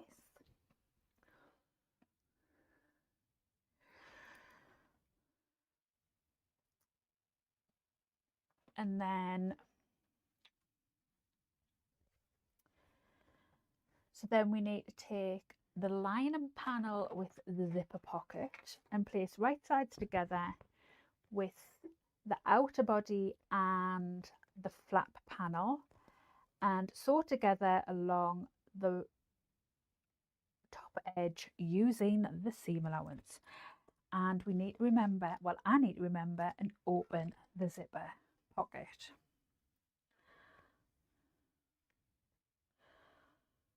So I'm going to match my centres.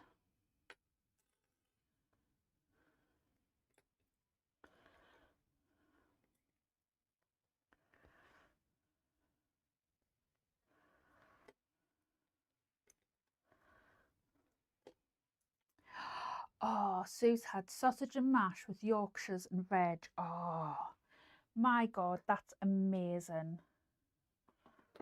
I absolutely love Yorkshire puddings. Andy makes the most amazing Yorkshire puddings.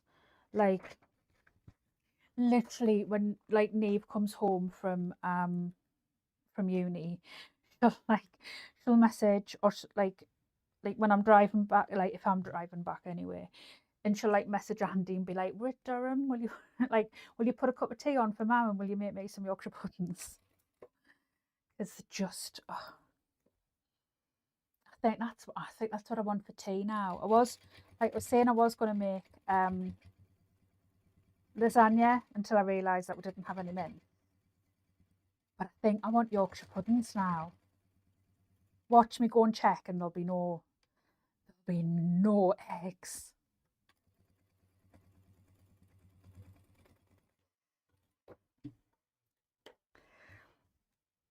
Right, so I need to do the same with the other two bits and just chuck my pattern pieces on the floor. So I'm going to match those centres up and then match the ends up and then just put a clip in the middle.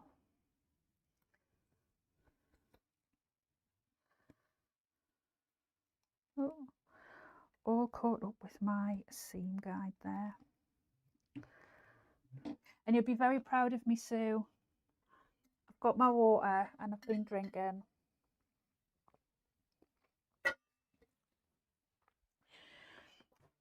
Oh, Michelle's been a absolute domestic goddess there, with several meals, with her son having a meatball sub, her and her hubby having toad in the hole with mash and onion gravy, and the two daughters are having chicken strips.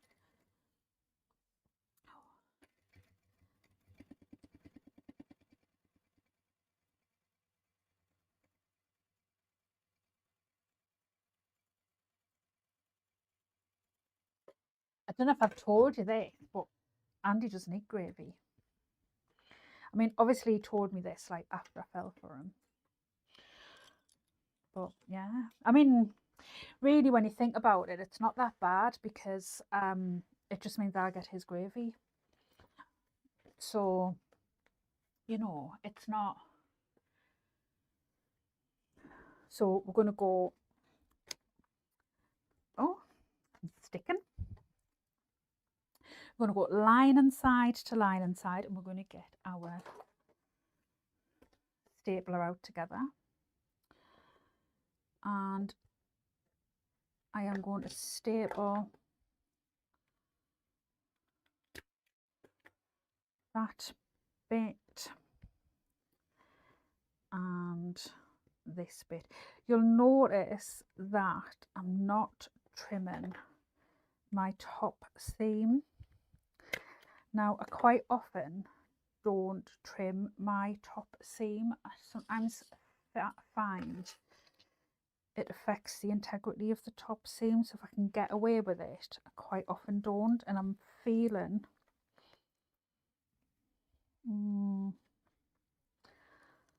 I should be able to sew through that on my machine. If you feel like your machine won't, if you're sewing on a domestic machine, possibly grade your seams. I think mine will be fine. But I quite often don't like to cut my top seams down if I can help it. Donna's saying jacket potato for me and sweet jack for her husband and sweet jacket potato for her. Nicola's saying onion gravy is the best. He's definitely missing out. Yeah, he absolutely hates gravy, and I can't have onion gravy because I am weird and I am allergic to onions.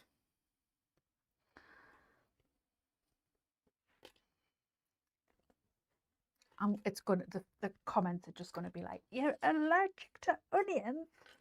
What? And then I'm gonna be like, yes, I'm allergic to all sorts.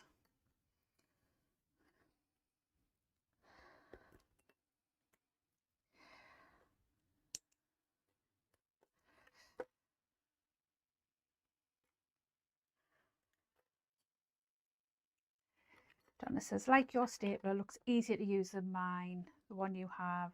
Is it standard size staples? Yeah, it's just normal size staples. Guess where I got it? Amazon. Right. Donna says, that's not good in so many foods. Yep, don't I know it. That is why my diet is very, very beige. So I'm going to sew basically from here down and then across, and then I'm going to flip over and sew from here down again. And the reason that I do that is so that it doesn't shift. I find that if I sew from here up, it can sometimes shift and then it kind of puckers and twists. And like I say, as a little bit extra. And I like, you know, if I'm going to do something, do it properly. Like, you know, I've spent, what, nearly 2 hours. Well, I haven't spent nearly 2 hours making this bag because we chatted for 15 minutes, didn't we? But, you know, I spent, you know, nearly an hour and 45 so far making this bag. So I might as well, you know, spend the last few minutes of it making sure that my last few seams are done well.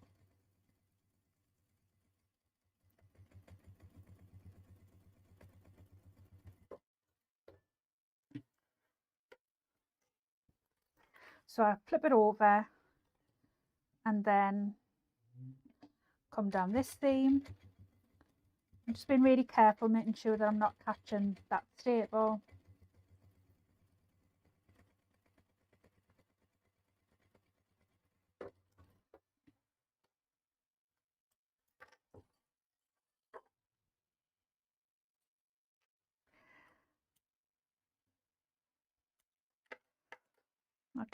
I'll take the staples out kind of once I'm done. Oh, I cut them threads really, really short. And then I'm going to go back to where I started and come down again. Now with this pattern, the lining has been drafted to be smaller. So you don't need to take your seam allowance any bigger to reduce the lining.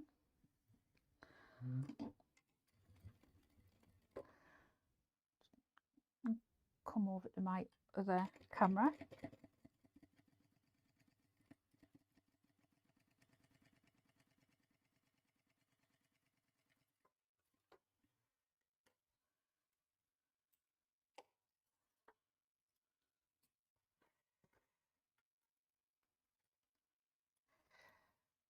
And at the bottom here, I'm going to leave a gap to turn the bag through.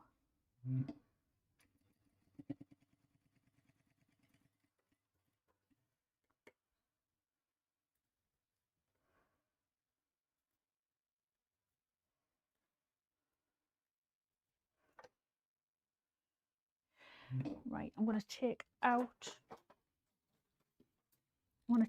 those staples now before I box my corners, just so that I remember to do it,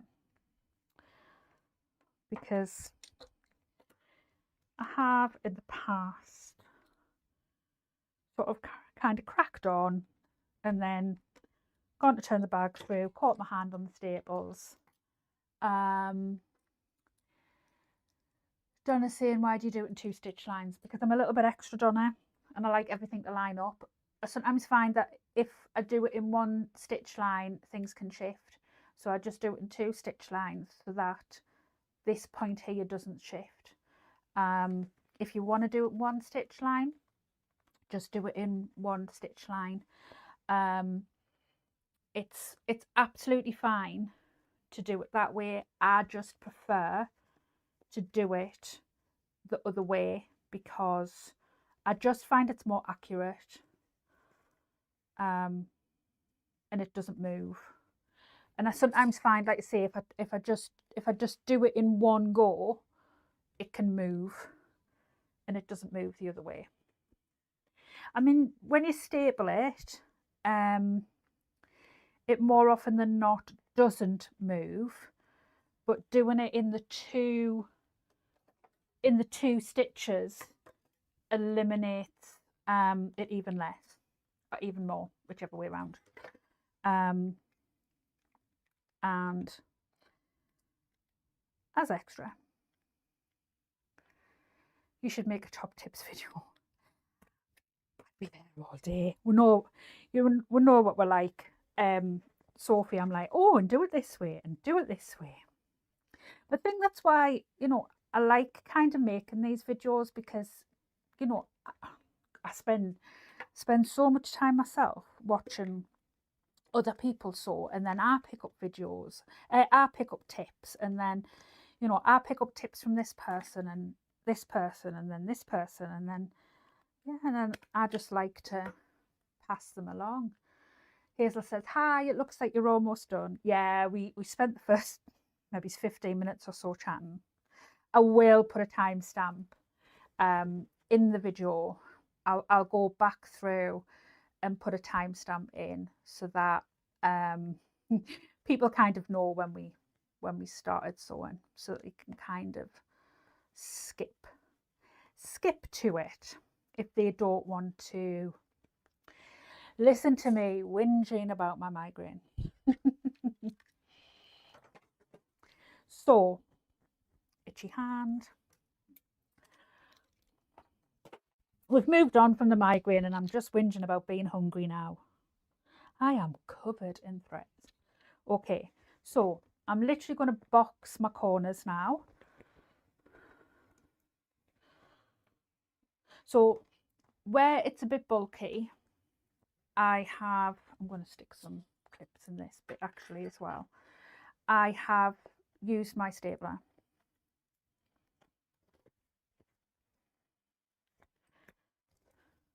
And I'm just going to use some clips in as well. And like I said, this pattern has been drafted to have the lining slightly smaller, so you don't need to increase your seams at all. It's a very well, all of like Leanne's patterns are well drafted. I keep seeing the new penny and I'm like, Deb, you're supposed to be on a ban, but I keep seeing it and I'm like, I really, really want it. I mean, if like you guys say that like you want me to do a video on it, that would be a reason for me to go and buy it, I suppose. Like, that could justify it that way.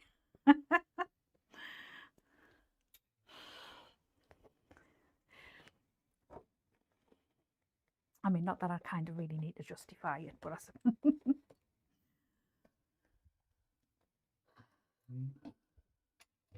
but it does look so nice.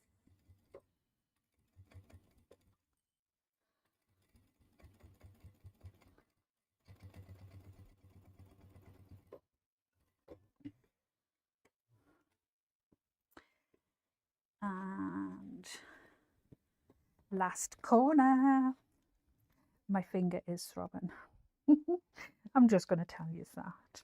Give me some tea and sympathy. I'm going to message Andy after this and go, my finger's killing.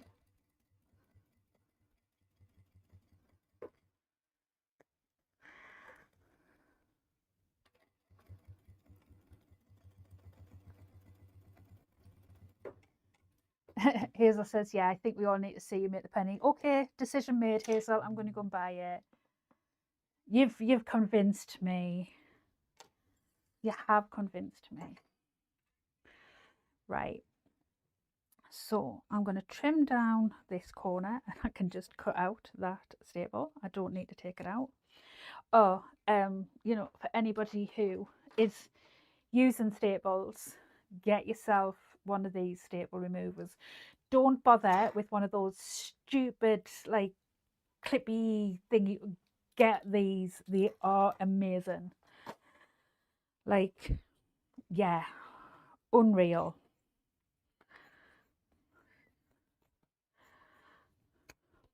Right. So I'll get my bigger scissors actually as well. So I'm going to trim down this seam here, and being very, very careful not to go through my stitching.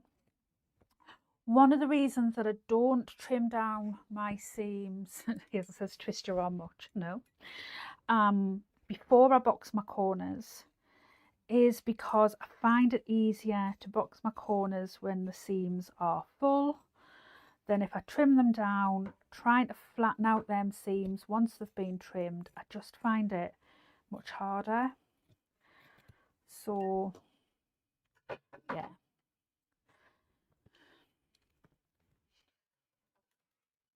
I mean, whether that's right, you know, probably somebody will come in the comments and say that I'm doing it wrong, but I find it works for me. And if what works for you, then, you know, do what works for you. I'm going to leave this bottom seam as is, and I'm going to I haven't put my strap connectors in. Right, it's fine. It is fine. We are okay. Note to self: do not work when suffering from a migraine. It's fine. We can fix this. I mean, it could just be a pouch. It could just be a pouch, but we are okay. But yeah, I should definitely not work while suffering with a migraine. Club people, you are going to need to keep me right tonight. Right, where do we need to put the strap connectors?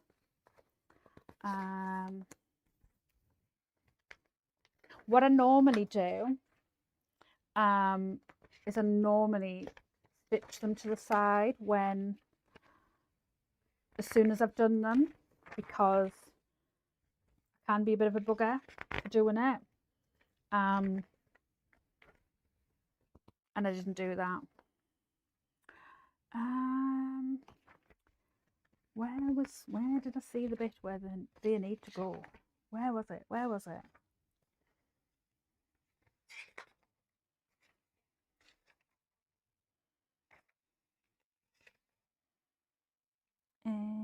One and a half down. Sophie says, or a clutch bag. Yeah, that would work too. But you know what it is? Sometimes it's good to make mistakes, because then you can put them right. And you know, because we all make mistakes, we all do things and have to work to put them right. And my goodness, I so many times have forgot to put strap connectors in, like all of the time. So with the strap connectors, we need to mark 1/2 inch up and then mark the diagonal and trim them back. And ooh, sent that one flying. And then from the side, I am going to mark down 1.5 inch. Maureen's sending me tea and love hearts. Thank you so much, Maureen. I'm going to mark down 1.5 inches on either side. 1.5, 1.5. And then I am just very, very carefully going to find my unpicker.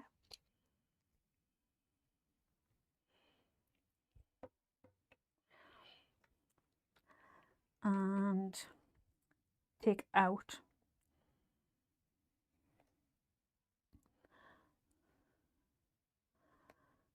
the stitches. It is a little bit harder because it has the fusible fleece, so it can be a little bit harder to get hold of the stitching, but just be careful.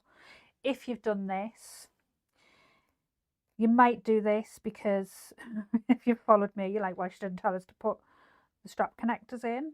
I'll be like, what I might do is I might cut out another one and I might refilm this, because I think this is a really, really good bag.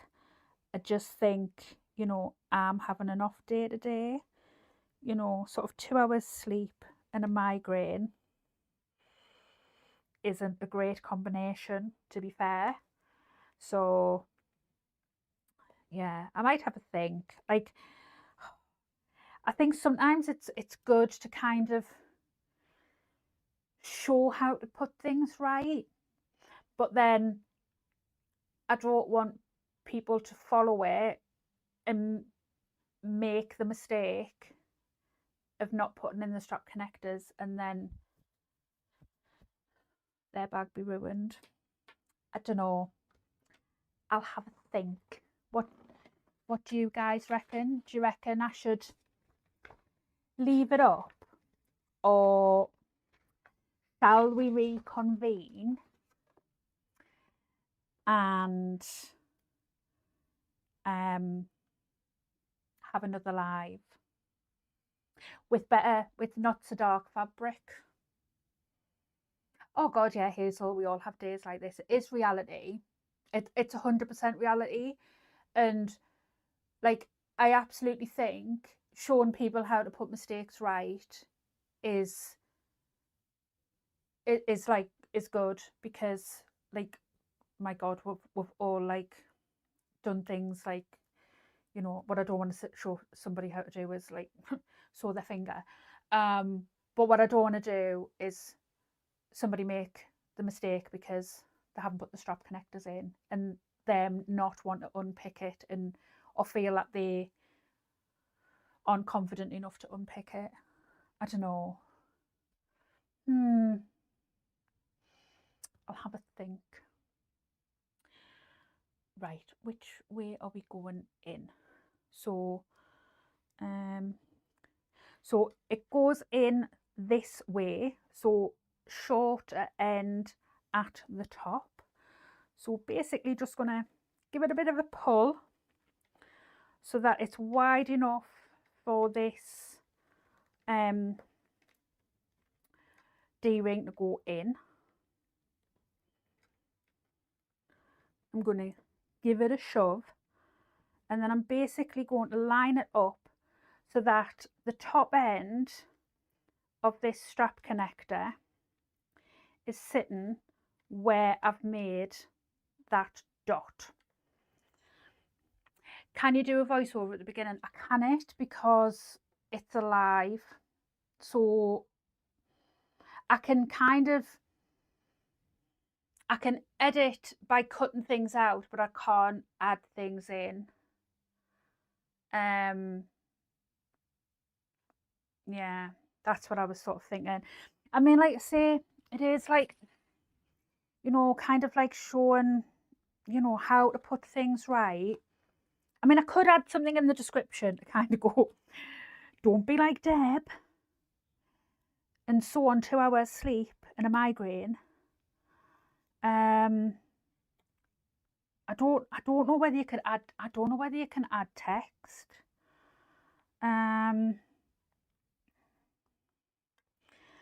That's me going down a rabbit hole of like looking at YouTube editor, because there is an editor in YouTube. It's just very, very basic. I mean, it isn't the end of the world forgetting to put strap connectors in. I'm just very aware that there are like people who like follow me who are very beginner bag makers. Like, you know, like I'm sure if you were following this, Hazel, you'd be like, Deb, why have you not put the strap connectors in? Like, you muppet. But, you know, I am aware that there's people who follow me who are, you know, very beginner, and, you know, I wouldn't want them sort of wasting their fabric. And, you know, I'm very aware that, like, you know, fabric's precious. And Hazel's laughing at this, calling myself a muppet. I call myself worse, don't worry, Hazel. So wait till I tell Andy what I've done. I'm totally ringing him for tea and sympathy in a minute. I'm one of my fingers really hurting. And I forgot to put my strap connectors in. So yeah, so smaller part at the top, and it wants to line up where I've made that little dot.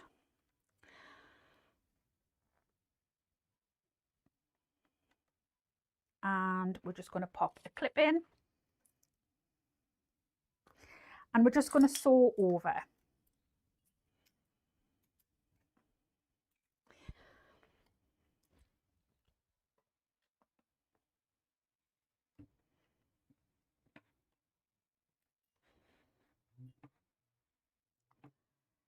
And I'll tell you what I'm actually going to do just before I do that is I'm going to change over to my other foot. Somebody told me, well, didn't tell me specifically, but it was when I was watching Dawn on Brandy's channel the other day. She keeps her feet on a magnet on her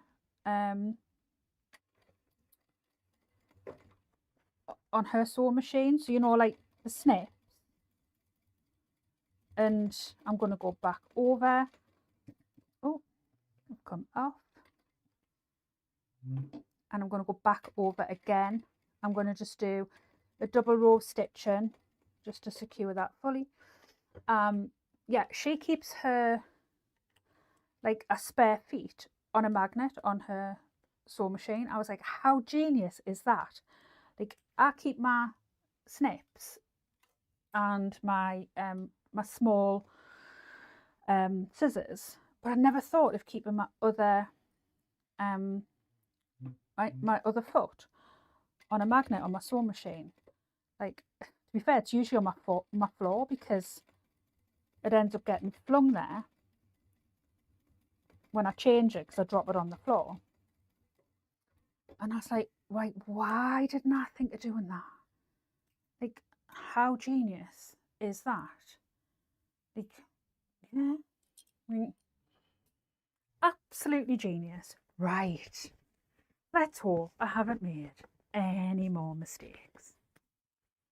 So I'm going to very gently pull through the bag. And I say very gently because obviously I don't want to rip the lining or the bag at any point. It's also quite difficult to do with an injured finger. So, oh, I'm loving this. And we have strap connectors. Yeah, I can't believe I forgot to do that.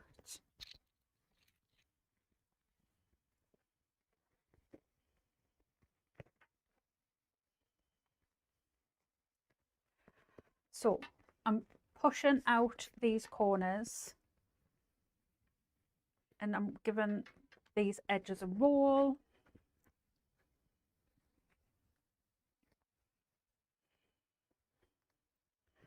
And I'm doing the same on this side. And then I'm going to do the same with my lining. Love this fabric so much.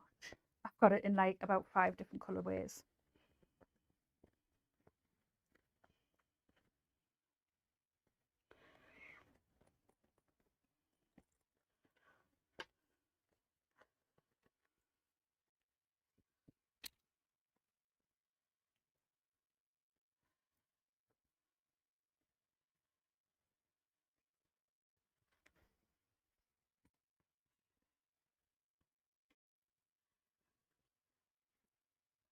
So before I sew up the inside, what I'm going to do is I'm going to turn it through so that basically my outside is on the inside so that I can top stitch it. And that is because I am on a flat bed and I don't have the luxury of a free arm. And I'm just using my fingers to roll that seam out. Again, because it's vinyl, I can't I can't use an iron and press it. Obviously, if you've used all cotton, you would be able to press. So I'm going to move my seam guide out of the way. I am going to pull my threads nice and long so I can keep hold of them so they don't nest. And I'm going to angle this underneath my machine. I prefer the other zipper foot for top stitching. I pretty much use my zipper feet exclusively now. I pretty much have this zipper foot. I don't actually know whether is this zipper foot a right zipper foot or a left zipper foot. I don't know whether when there's nothing on the right, whether that's a right zipper foot or whether it's a left zipper foot. Isn't that weird? I don't actually know that. But when I prefer the zipper foot when there's nothing on the right, and that is the one that I pretty much exclusively use, and then just switch over to the other foot either when I need to get in close to a seam or when I am attaching a zipper. So what I'm going to do is I'm going to get the bag underneath and I'm going to drop my needle into that seam.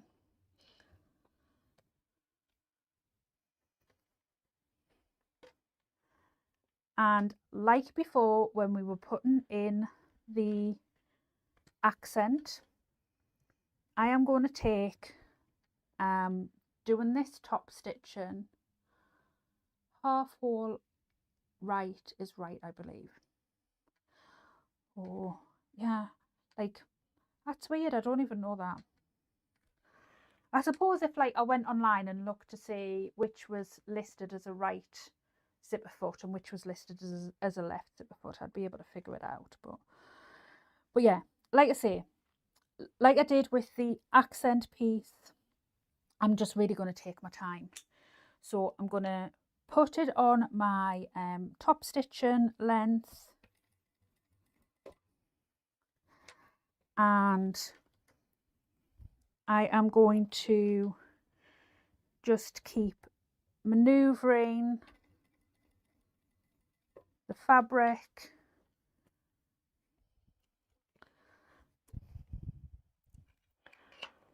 I'm just making sure that nothing is catching, particularly because I've got that zipper underneath.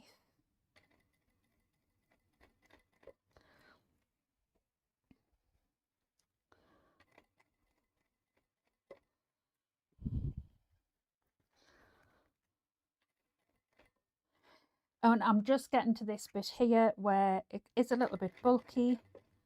I'm just taking my time.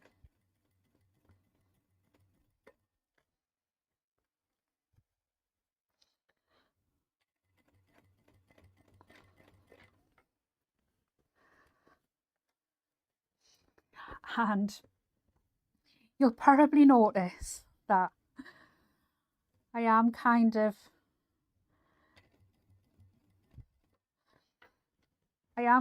being a little bit hesitant, because it was while doing this on quite a small bag like this that I actually injured my finger. And it was while I was trying to maneuver a bag and I didn't take my foot away from the foot pedal that I did this. So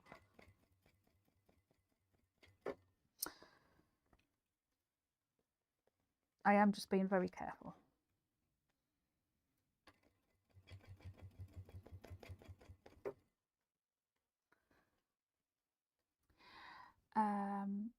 Donna says, I don't like the adjustable zip foot with my doogie. I got an extra narrow 2.5 foot instead. Yeah, I think like whatever you like and whatever works for you is good.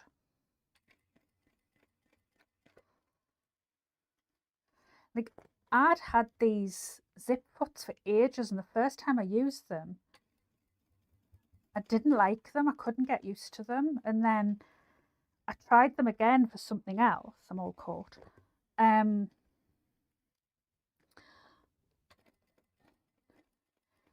actually, it wasn't even using them for a zip. It was using them to top stitch something. And I was like, oh my God, this is a game changer. And I haven't used my normal foot since.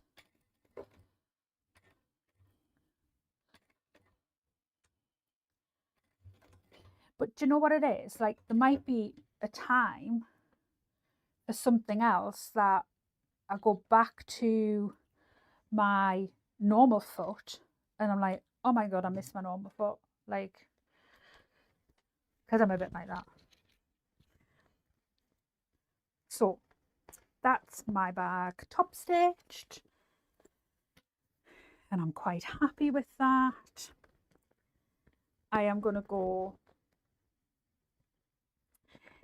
in through my zip to get the lining of the bag. It will be quite tight because it isn't the biggest of zips, but it's perfectly big enough. And I am going to close up the lining using the 3/8 seam allowance. Now what I might have to do is I might have to kind of keep like moving it round, because it is a little bit sort of tight, because it is a small bag and it's not the biggest opening. But again, it's just something that has to be taken slowly.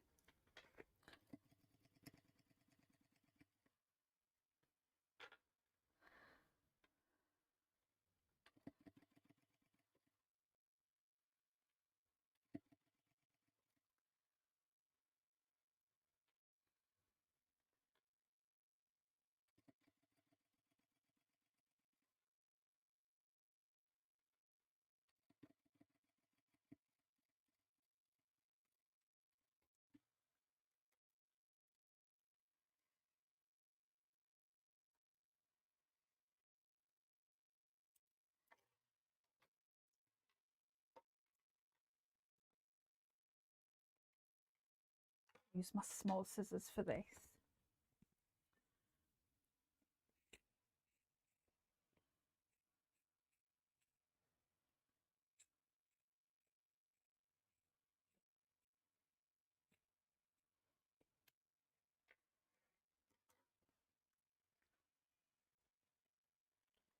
And then that lining can just get pushed back through.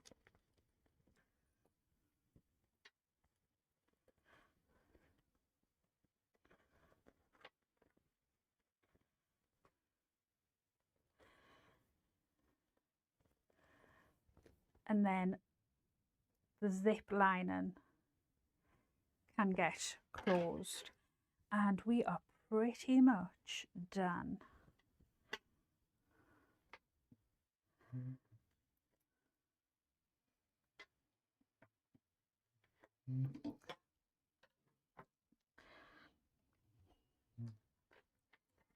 So I'm just making sure that, again, because it's quite a small, well, it's not a tiny bag, but it's quite a small bag.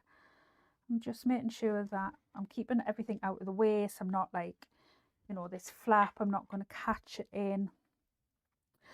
I'm not going to sew it to the zip lining as I'm closing this up.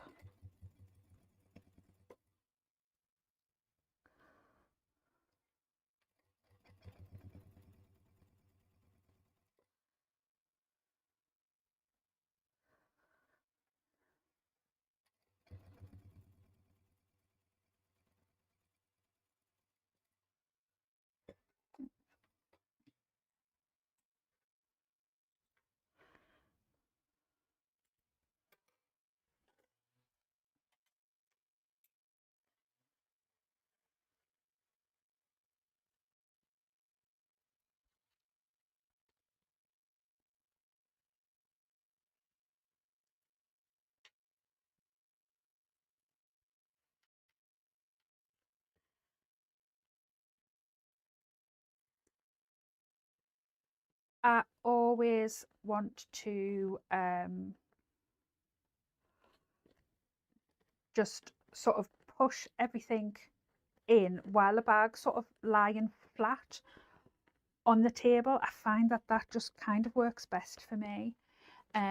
Hazel's saying I had issues with the zip foot thread, was shredding, kept the original middle bit on and then just changed left or right, and it's been fine ever since. That is exactly what I do, Hazel. So this middle bit here, I'm going to flick over. This middle bit here is my original bit on from my like, you know, the normal foot, and then I just switch out the left and the right. But the bit that came with the zipper foot that had like the hole in the middle, it used to just shred the thread, and I hated it. But this middle bit, it's fab. So yeah, I do exactly the same. Yeah. Morning, Muriel. I presume that you must be America or Canada or somewhere like that, because we are 20 to 4 in the afternoon. So yeah, so there we go. Let's get our strap. Yeah, it's really strange. I couldn't even actually tell you where the original part, the middle part, is off the zipper foot, because I just don't use it at all.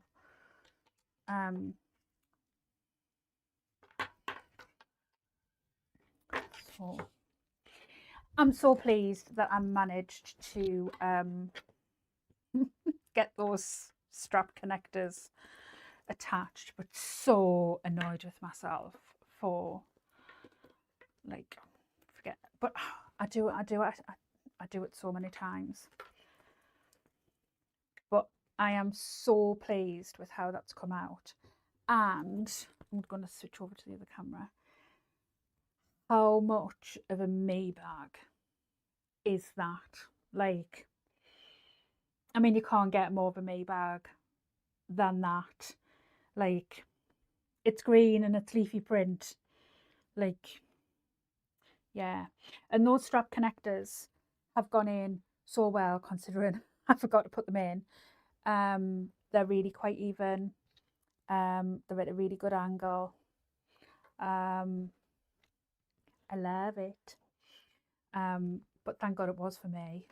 That, yeah. But definitely note to self, don't come on the internet and sew live when you've had 2 hours sleep and you've had a migraine.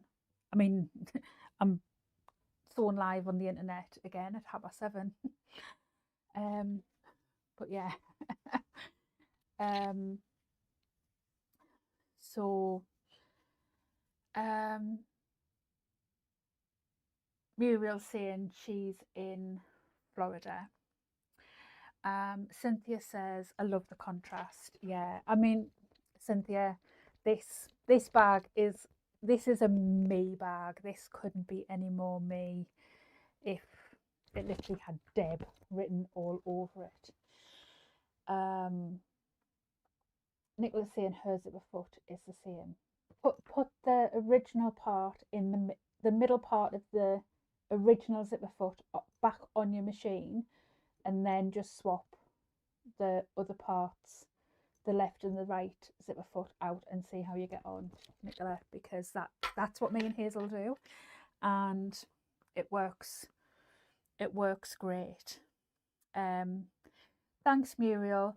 We had a little bit of a hiccup where I forgot to put the strap connectors on because, you know, I've had a bad night's sleep and a migraine.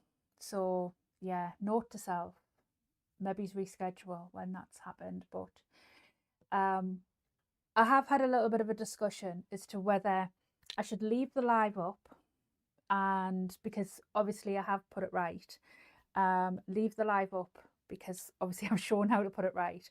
But then I'm a little bit worried if people are following along that they might make the same mistakes, and I don't want people to make the same mistakes. So I'm not 100% sure as to whether to leave the live up or whether to kind of redo the live. I'm not 100% sure. Michelle's saying that's a beautiful bag and I don't even like green. How the heck are we friends then, Michelle? Like me and green, like, although we are losing the green curtains,